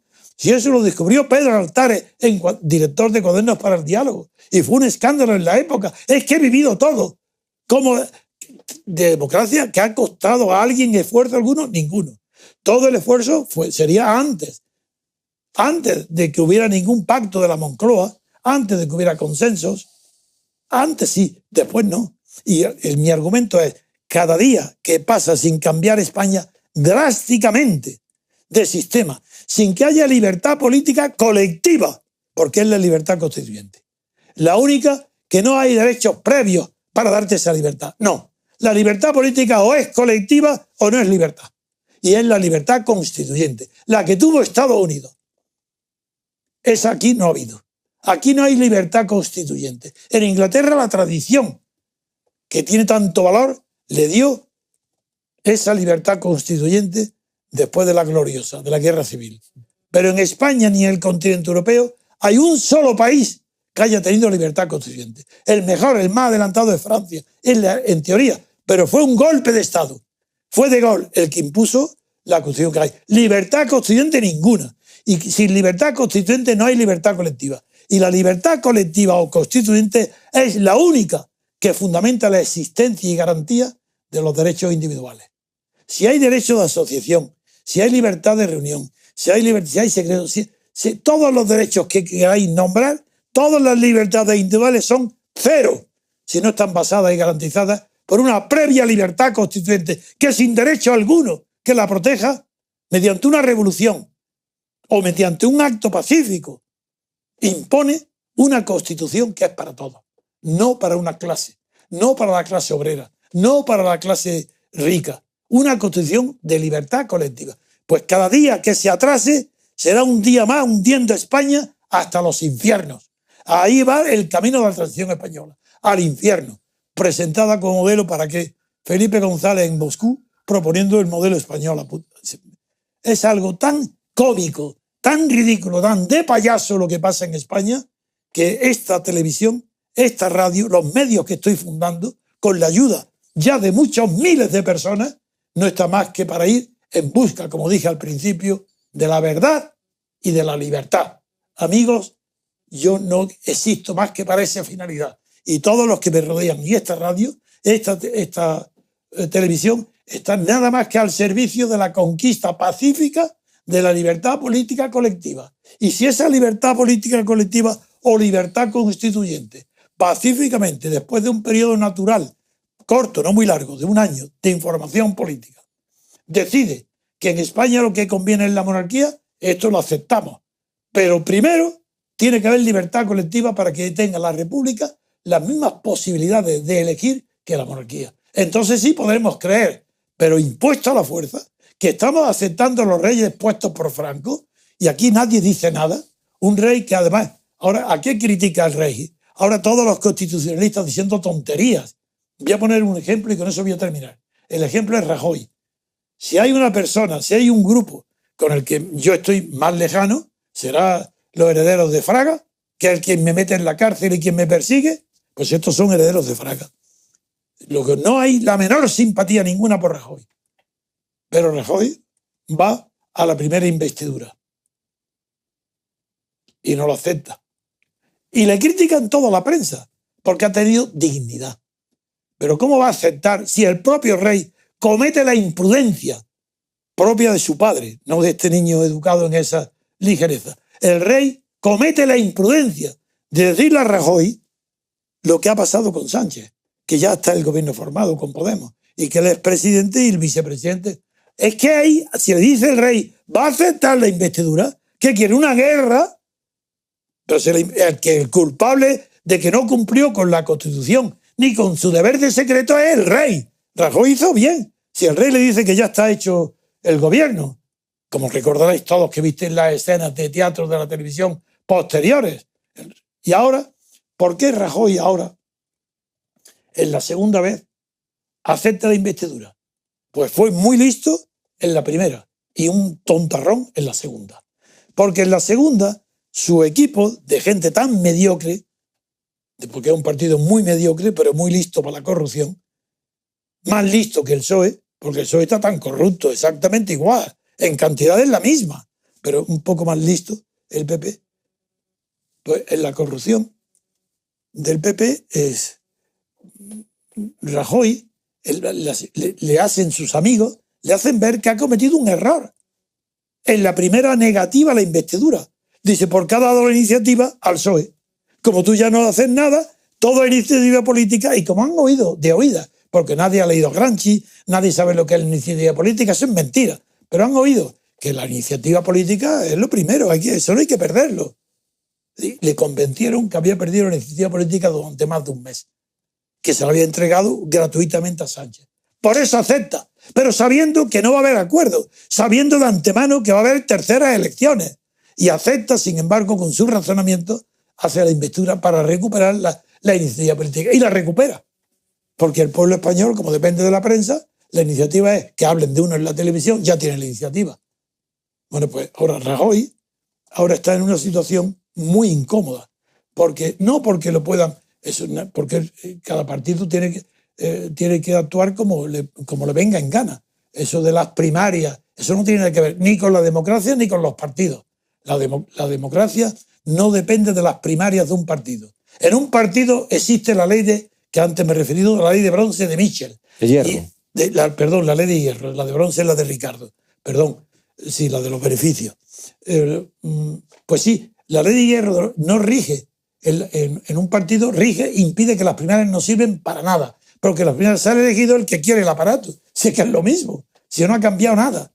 Bien, pues para terminar, y ya con esto dar por terminar nuestra primera intervención, quiero decir el argumento, que cada día de atraso de cambiar esta Constitución por un movimiento pacífico, cultural, inteligente, preparado, sensible a la ética, a la cultura, al arte, sin eso, cada día que pase es peor.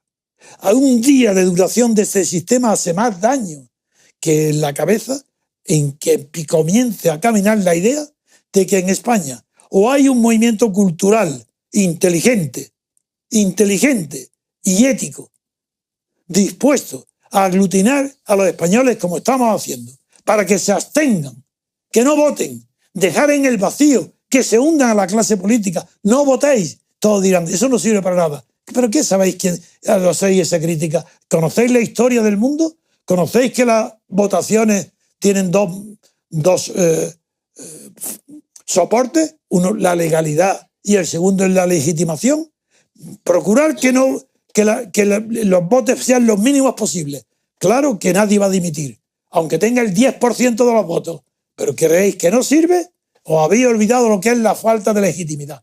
Eso no hace falta ni enseñarlo. Cada uno en su interior siente que un gobierno que está con el solo un 20% real del censo es un gobierno perdido. Y cualquier incidente tonto, cualquier maestre de estas que van a las capillas para provocar a los católicos, eso basta para hacer caer un gobierno sin legitimidad. Pero es que los que hay hoy, aunque saquen en minoría, tienen legalidad y legitimidad. Y tienen legitimidad porque nosotros no tenemos todavía suficiente fuerza. Pero vayamos a las mesas electorales a romper papeletas, como hemos hecho en la anterior. Hemos ido, Roberto, en 9 mesas hemos hecho la prueba. Hemos ido saludando pacíficamente y con cortesía a las mesas. Se han presentado, han dicho, somos del MCRC. Otros han dicho, somos amigos y somos partidarios de don Antonio García Trevijano.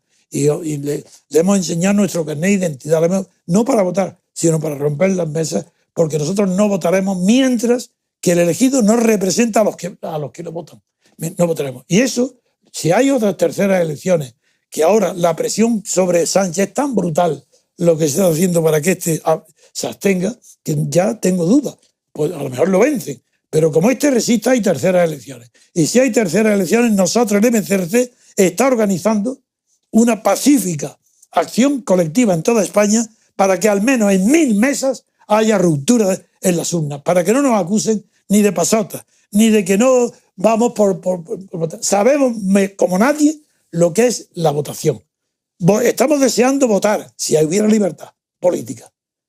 Pero si no, iremos y organizaremos esta acción para romper las papeletas pidiendo a la gente que no vote, no votéis, dejadlo en el vacío. van a caer solos. Eso es pacífico. Eso es lo que pido. Gracias a todos vosotros. Yo creo que ha pasado la hora. Sí, ya hemos pasado el tiempo y teniendo la suerte de compartir en este primer programa a don Roberto y a usted, quiero decir que la corrupción económica de la que siempre habla don Roberto es fruto de la corrupción política. Eso es evidente. Y otra cosa, el proceso de libertad constituyente no se entiende ni puede darse sin la homogeneidad del sujeto constituyente. Por lo que cada día que pasa la inacción de Rajoy con los separatismos, cada vez... Bueno, es que eso no es homogeneidad, es la unidad. Sí, la homogeneidad es otra cosa porque es social. Es lo que está diciendo. Cito a Carl Smith que dice homogeneidad del sujeto constituyente. Sí, no, pero incluso Smith, aunque diga homogeneidad, hoy no se entendería, porque la homogeneidad se entiende social. No, lo que Smith dice de verdad es la unidad del sujeto constituyente. Claro. Así, si España, es verdad, me alegro, voy a explicarlo en 2 minutos. Toda la prensa española, sin excepción, toda la cátedra española, sin excepción, dicen que si el referéndum de separación de Cataluña de España tomaran parte en él, no solo los catalanes, sino todos los españoles, que lo aceptarían. Pues no, señor, estáis equivocados, sois unos ignorantes, sois unos incultos. Es imposible que el derecho a decidir afecte a cuestiones que son indecidibles. Y una de ellas es la unidad de la nación. Eso no lo forma, no depende de la voluntad de nadie. Es la historia la que la ha hecho y es la historia la que la puede deshacer. Pero no un proyecto, como dijo Ortega, y que es responsable de Ortega de todos los errores intelectuales que hay sobre la cuestión de la unidad de España. España es una unidad y eso es indestructible, solamente puede destruirla la historia. Que los catalanes quieren separarse, muy bien. No los catalanes, los separatistas catalanes, para lograrlo tenían que hacer, primero, declarar una guerra civil dentro de Cataluña, ganar esa guerra, donde supongo que pertenecerían otras regiones a favor de los catalanes, que es más de la mitad que no quieren irse. Y luego, ser reconocido en el mundo internacional y hacer luego una constitución para ello. Sin guerra civil es imposible. Yo no lo acepto, ni mis partidarios, ni uno solo. Digo partidarios, mis seguidores, partidarios, militantes dentro del MCRC, no admitirán jamás esa... pasar, por favor, venir, pasar aquí, sentaros aquí. Siéntate tú, José Antonio, y tu mujer ha venido, ¿no? No vino al final. Bueno, pues siéntate tú ahí. Bueno, con eso yo termino para presentaros al maestro ¿Qué tal? José Antonio. No, quédate ahí, siéntate, no nos saludes porque estamos en directo. Entonces nada más que os prometí que estaría, y aunque sea los 5 últimos minutos, se los damos a José Antonio, que nos diga por qué está aquí, cómo oyó hablar de mí y por qué me llamó por teléfono. Nada más, no tenemos tiempo para otra cosa. Felicitarte de todas formas, porque a pesar de Salamanca, eso son tonterías, pero sí que hablarás de lo que ha pasado, el incidente antitaurino de algún espectador que saltó por lo visto, según he visto en la prensa. Bien, pues nada más, tiene la palabra José Antonio. Hola, ¿qué tal? Pues nada.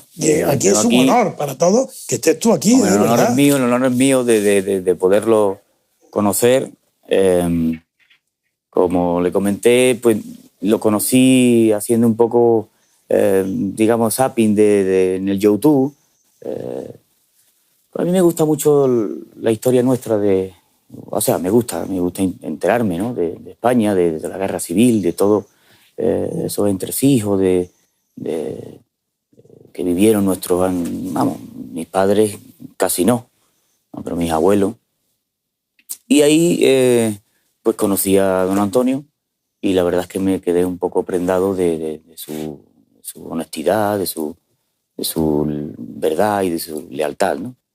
A pesar de Guinea. Y a pesar de Guinea, que yo ya eso no lo conocí en esos tiempos de difamación, pero sí que, no sé, es un personaje que no he encontrado ninguno que hable tan claramente y con tanto... Pero tampoco en Europa, ¿eh? En Francia sí, no hay. Ni hay en Italia, no. Y te voy a explicar, aunque te voy a dar la palabra a ti. La diferencia es que en Europa, aunque fuera simbólicamente, hubo ruptura con los estados totalitarios, con el juicio de Nuremberg. En España no, como ha sido un pacto de Fraga, de los franquistas, con los teóricos antifranquistas, que después no era ninguno, solamente el único antifranquista era yo, porque era, como lo reconoce el espionaje de Estados Unidos y la CIA, dice que la oposición a Franco era el señor Trevijano, que por eso me llaman Trevijano Maverick. Pero en fin, perdona, quiero oírte, los espectadores están deseando escuchar, ha sido anunciado y ha despertado muchísimo interés entre nuestros seguidores. Sí, bueno, pues la inquietud mía era la de conocerle, don Antonio, bueno, pues de saber. Yo he sido criado, bueno, de una forma muy humilde en el colegio, casi, bueno, pues acabé los estudios primarios. Eres de Sevilla, para que la gente Sevilla, que no sea de la aficionado a los toros, bueno, de un pueblo de Sevilla. De la Puebla del Río. De la Puebla del Río. Y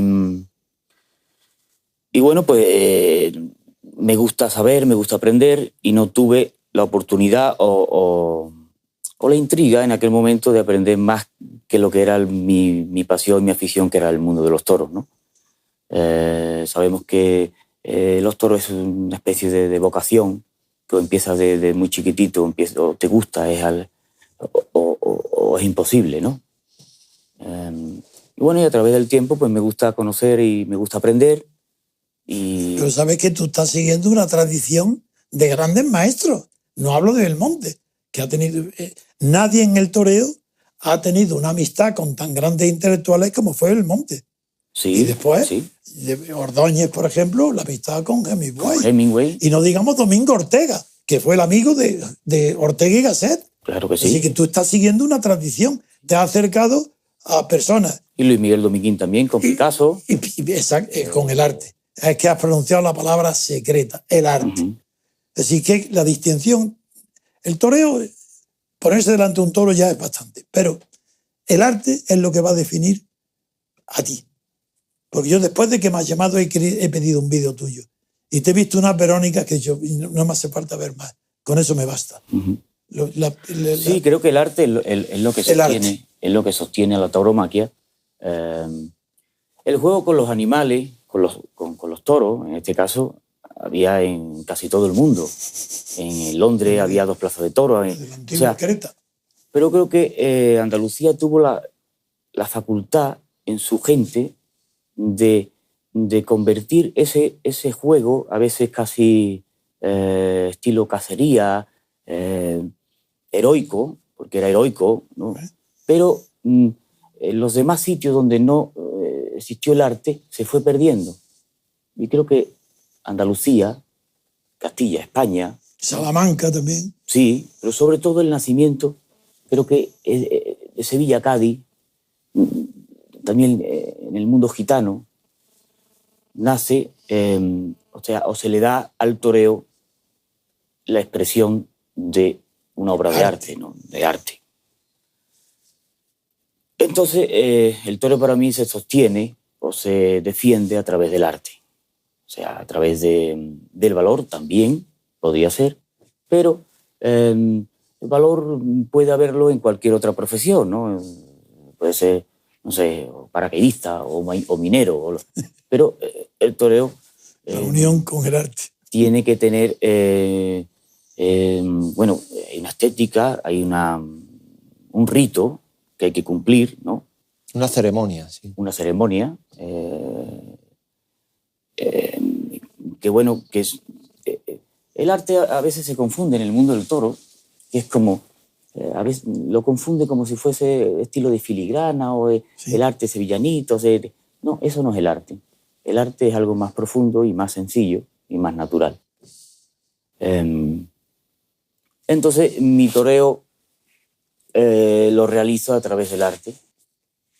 Y bueno, por eso creo tanto en la defensa de la tauromaquia y en la defensa también de los valores que la tauromaquia representa para la humanidad. Si de algo te sirve de halago, yo lo digo como tal, yo no te había visto torear. Uh-huh. Y cuando me has llamado, he pedido. Y me han enseñado un vídeo. Y cuando he visto nada más que el capote, yo no he bastado más. Yo digo, este es un artista grande. Y como sé que los grandes artistas siempre se han sentido atraídos por los creadores de la mente, los intelectuales no, los pensadores. Yo soy pensador político y creador político. Así que no me extrañó que entre toda la torería haya sido Morante de la Puebla el que me haya llamado y me haya buscado durante 2 años. Sí. Que yo, como ya creía que no iba a llegar tarde, he contado lo que tú me has contado a mí, de que durante 2 años por toda España viajando, enseñando mi vídeo, Por y que no todos lados. encontraste una sola persona que te dijera... Sí. Bueno, Tanto, Antonio, disculpad que os interrumpa, pero puedes terminado. decir a los espectadores que en lo de los toros, tu afición, que no es algo contingente porque ha venido Morante. Puedes contar cuando viste a Manolete, Hombre, que yo- has tenido el privilegio de ver a Manolete. Ah, torear. ¿viste a Manolete? Hombre, yo he visto torear, mira, a Manolete, Pepe Luis Vázquez, de aquella época, ¿no? A Escudero, que cuando he visto tú, Manolo Verónica, Escudero. me Manolo acordé Escudero. de Escudero, que yo creo que tú no lo has visto nunca. Lo he visto en foto. Manolo ¿Lo has visto en Escudero foto? toreaba muy bien de capote. Buah, Era muy bien. cuando te he visto a ti, digo, uy, esto ha depurado a Escudero.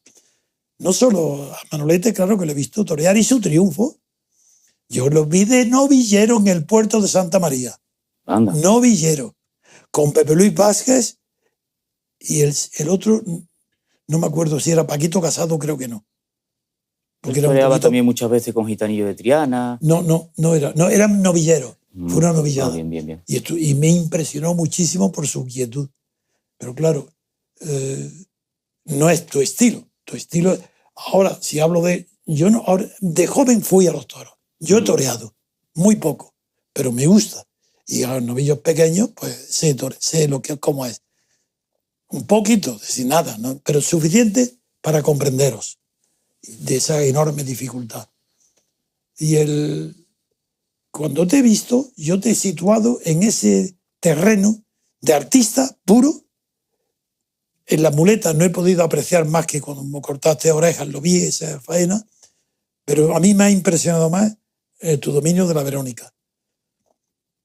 Tu dominio no, el arte de la Verónica, que yo creo que es la máxima expresión del arte, en dominar una fiera con esa sencillez, con esa suavidad, con esa elegancia. Eso es más arte que eso, no hay nada. Gracias, don Antonio. Pero Manolete, claro, yo no quiero hablar yo de toros. Estás tú aquí para que tú me hables a mí, me enseñes a mí. No, Pero lo que sí te felicito es porque es verdad que en la historia del toreo los grandes toreros han buscado a los grandes pensadores o fama de pensadores. Porque Sí. siento decirte que en España pensamiento político no ha habido nunca ninguno. Pero tú has venido a un hogar del pensamiento político. Lo has buscado. Y eso tiene muchos antecedentes en la torería. sí, mucho. Yo creo que también el torero, como está tan cerca de la muerte continuamente, Claro. pues claro, eso Te hace... te hace reflexionar, te hace, pues no sé, buscar inquietudes, porque cuando tiene una No, y tenemos de vida común, tan fuerte y tenemos de común que yo he estado también muy cerca de la muerte, claro, pero muchas veces. que a veces, claro, por la valentía. Bueno, porque los enemigos de la... Bueno, me por prepararon, sí, pero por la valentía de Sí, tu sí, pensamiento, bueno, sí. ¿no? Si no hubiese se han sido valiente, preparado, oficialmente se han preparado, que yo tenga conocimiento, 2 atentados para asesinarme en Consejo de Ministros de Franco. Una vez me salvó un ministro de Justicia, que era Antonio María Oriol, que me avisó, y la segunda vez, 1 año y medio después, Faustino García Moncó, que era del Opus Dei, me salvó por segunda vez, pero en Consejo de Ministros. No de denunciarme para que me condene un tribunal a la muerte, no. Asesinarme. Eso no ha pasado en España, que yo sepa, nunca. Y en otros países sí, en las dictaduras americanas, desde luego. Pero te felicito nada más que por haber buscado el conocimiento fuera del toreo. Tú en el toreo eres un artista, enhorabuena, lo eres. Y estás buscando el conocimiento fuera del toro. Quieres explicarte a ti mismo, pero desde fuera, visto desde fuera. Y eso es maravilloso. sí, me inquieta mucho, lo mismo que cuando era más pequeñito, así no. Pero llega un momento, a Belmonte también le pasó, Belmonte fue el que inició. Iba a los toros, iba con un baúl lleno de libros. Sí. Bueno, y Belmonte su afán era inició leer, esto, y leer, sí. y leer, y leer, y saber. ¿Tú lo sabías, ¿no? eso? Belmonte se había criado en la calle de Iba chiquillo, buscándolo y sí. no sabía escribir apenas. Y de pronto le entró una... Belmonte era un filósofo, era muy Bueno, inteligente. Gerardo de Diego le tiene dedicado poesía a Muy Belmonte. inteligente, muy inteligente. Y Pérez de Ayala era su amigo íntimo. Sí. No, Belmonte fue un ejemplo tremendo. Y tú lo vas a seguir. Mejor, lo Y vas a después mejorar. con Sánchez Mejía, claro. que rodeó a García todos esos Lorca, intelectuales claro. de la generación del 27, pues bueno, pues fue también otro torero Completamente.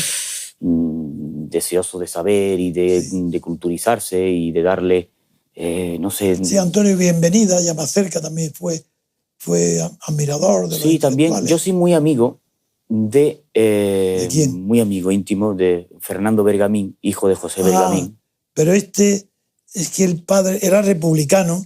Sí. Y claro, ya lo sé, que me dijiste que le pediste que te dirigiera Sí, no, porque no sé, como es también así más mayor, digo, quizás sepa de qué forma, pero porque no, es que Bergamín tuvo una derivación extraña con el País Vasco. Sabes que fue enterrado con ETA, con las banderas separatistas, y era un republicano muy digno.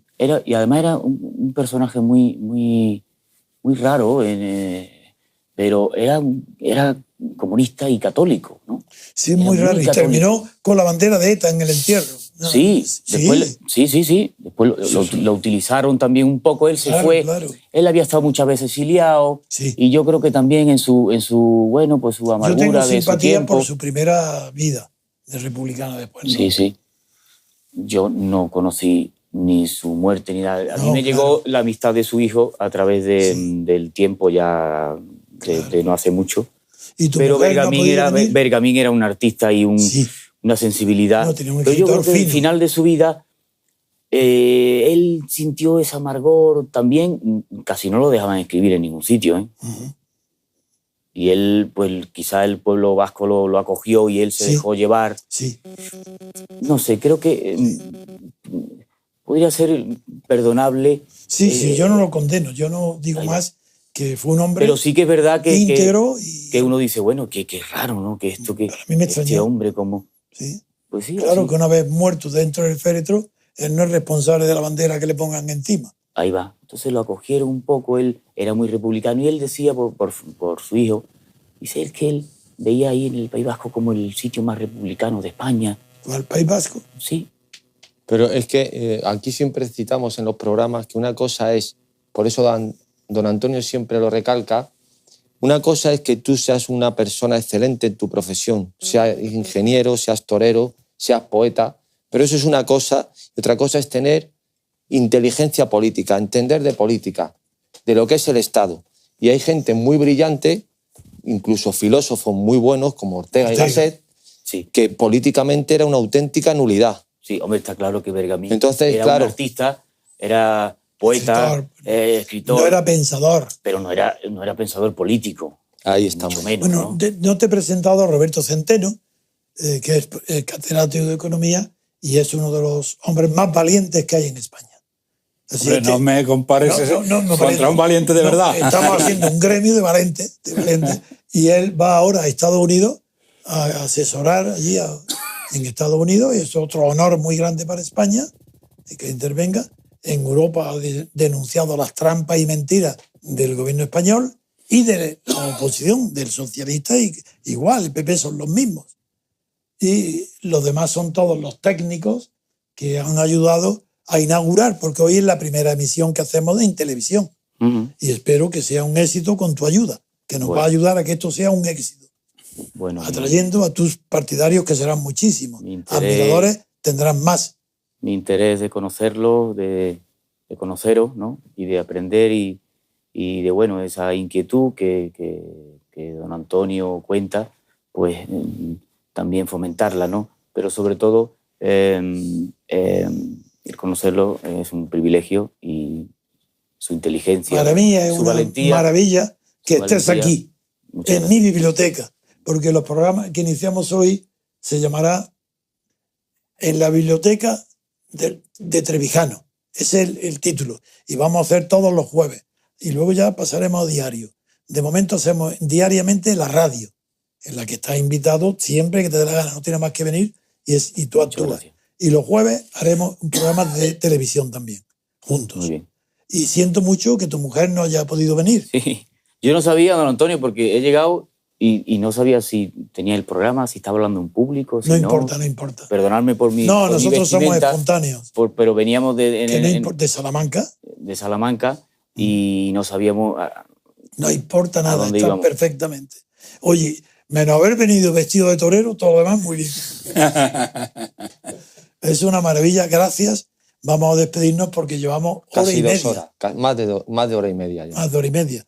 Así que lo siento, pero ya queda invitado a cuando tú quieras, lo eliges, avisas a Elena, que está en la regidora, que la habrás visto que estará por ahí oculta. Muchas gracias. Mírala, allí está. Bueno, pues le dice, con ella tienes contacto y cuando tú quieras venir, no tienes más que llamar por teléfono, puedo ir tal día. Y los jueves lo haremos por la noche, a partir de las 9:30, pero ya cuando tengamos más audiencia. Pero vamos a tener mucho, este programa ya lo va a oír mucha gente, pero mucha. Ya va a ser, pero todavía no es ni la sombra de lo que llegará a ser. Porque yo esperaba con impaciencia poder disponer de una televisión propia. Y la tenemos muy modesta. Porque no hacemos alarde de nada, no engañamos a nadie. Pero esto es un medio muy eficaz y lo vamos a explotar con tu ayuda. Y nos va a ayudar para que el mensaje de la libertad política colectiva llegue al último rincón de España. Y el que quiera, que nos siga, el que no, que siga con lo que hay. Muy bien. Don Antonio, muchas gracias. gracias. Muchísimas gracias y ahora pasaremos a comer juntos. Porque estás invitado a comer. Bueno, despido el programa ya, ¿no? Ahora Pedro despide. Encantado. ¿Y Papi está en...? No, Papi ya se ha despedido. ¿Se fue? Entonces, quiero agradecer a todos los espectadores de las plataformas. Es para que él sepa que estaba en Bruselas. Desde Bruselas ha intervenido por teléfono, porque no estaba aquí. Bien. Por eso creí que estaba ahí, pero se ha hablado de él. Se llama José Papi, es de Alicante, y es una lumbrera que es el que está nuestro corresponsal en Bruselas y miembro activísimo del MCRC, que es nuestro movimiento cultural prepolítico. Esto sí que quiero añadirlo para que tú lo sepas. Nuestro movimiento es cultural prepolítico. Un movimiento político no es político si no lucha por el poder. Nosotros no luchamos por el poder. Estamos queriendo imponer la cultura de la libertad política como condición prepolítica para la lucha por el poder.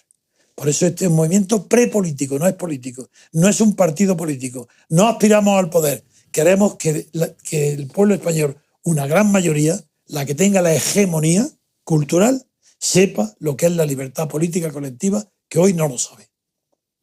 Muy bien, pues nada, despedimos el programa. Muchas gracias a todos los espectadores que nos estén siguiendo en directo. Despedimos a José Papi, que desde Bruselas. Le damos las gracias a nuestro querido amigo y catedrático de Economía, don Roberto Centeno, por haber asistido aquí al programa con nosotros. Por supuesto, al maestro Morante de la Puebla, que aunque ha llegado más tarde, pues ha sido una alegría que haya podido finalizar el programa con nosotros. Y, por supuesto, a don Antonio García Trevijano, que ha sido un placer pues, realizar esta primera emisión con usted. Pues hasta muy pronto, por lo menos hasta el jueves que viene. Hasta luego.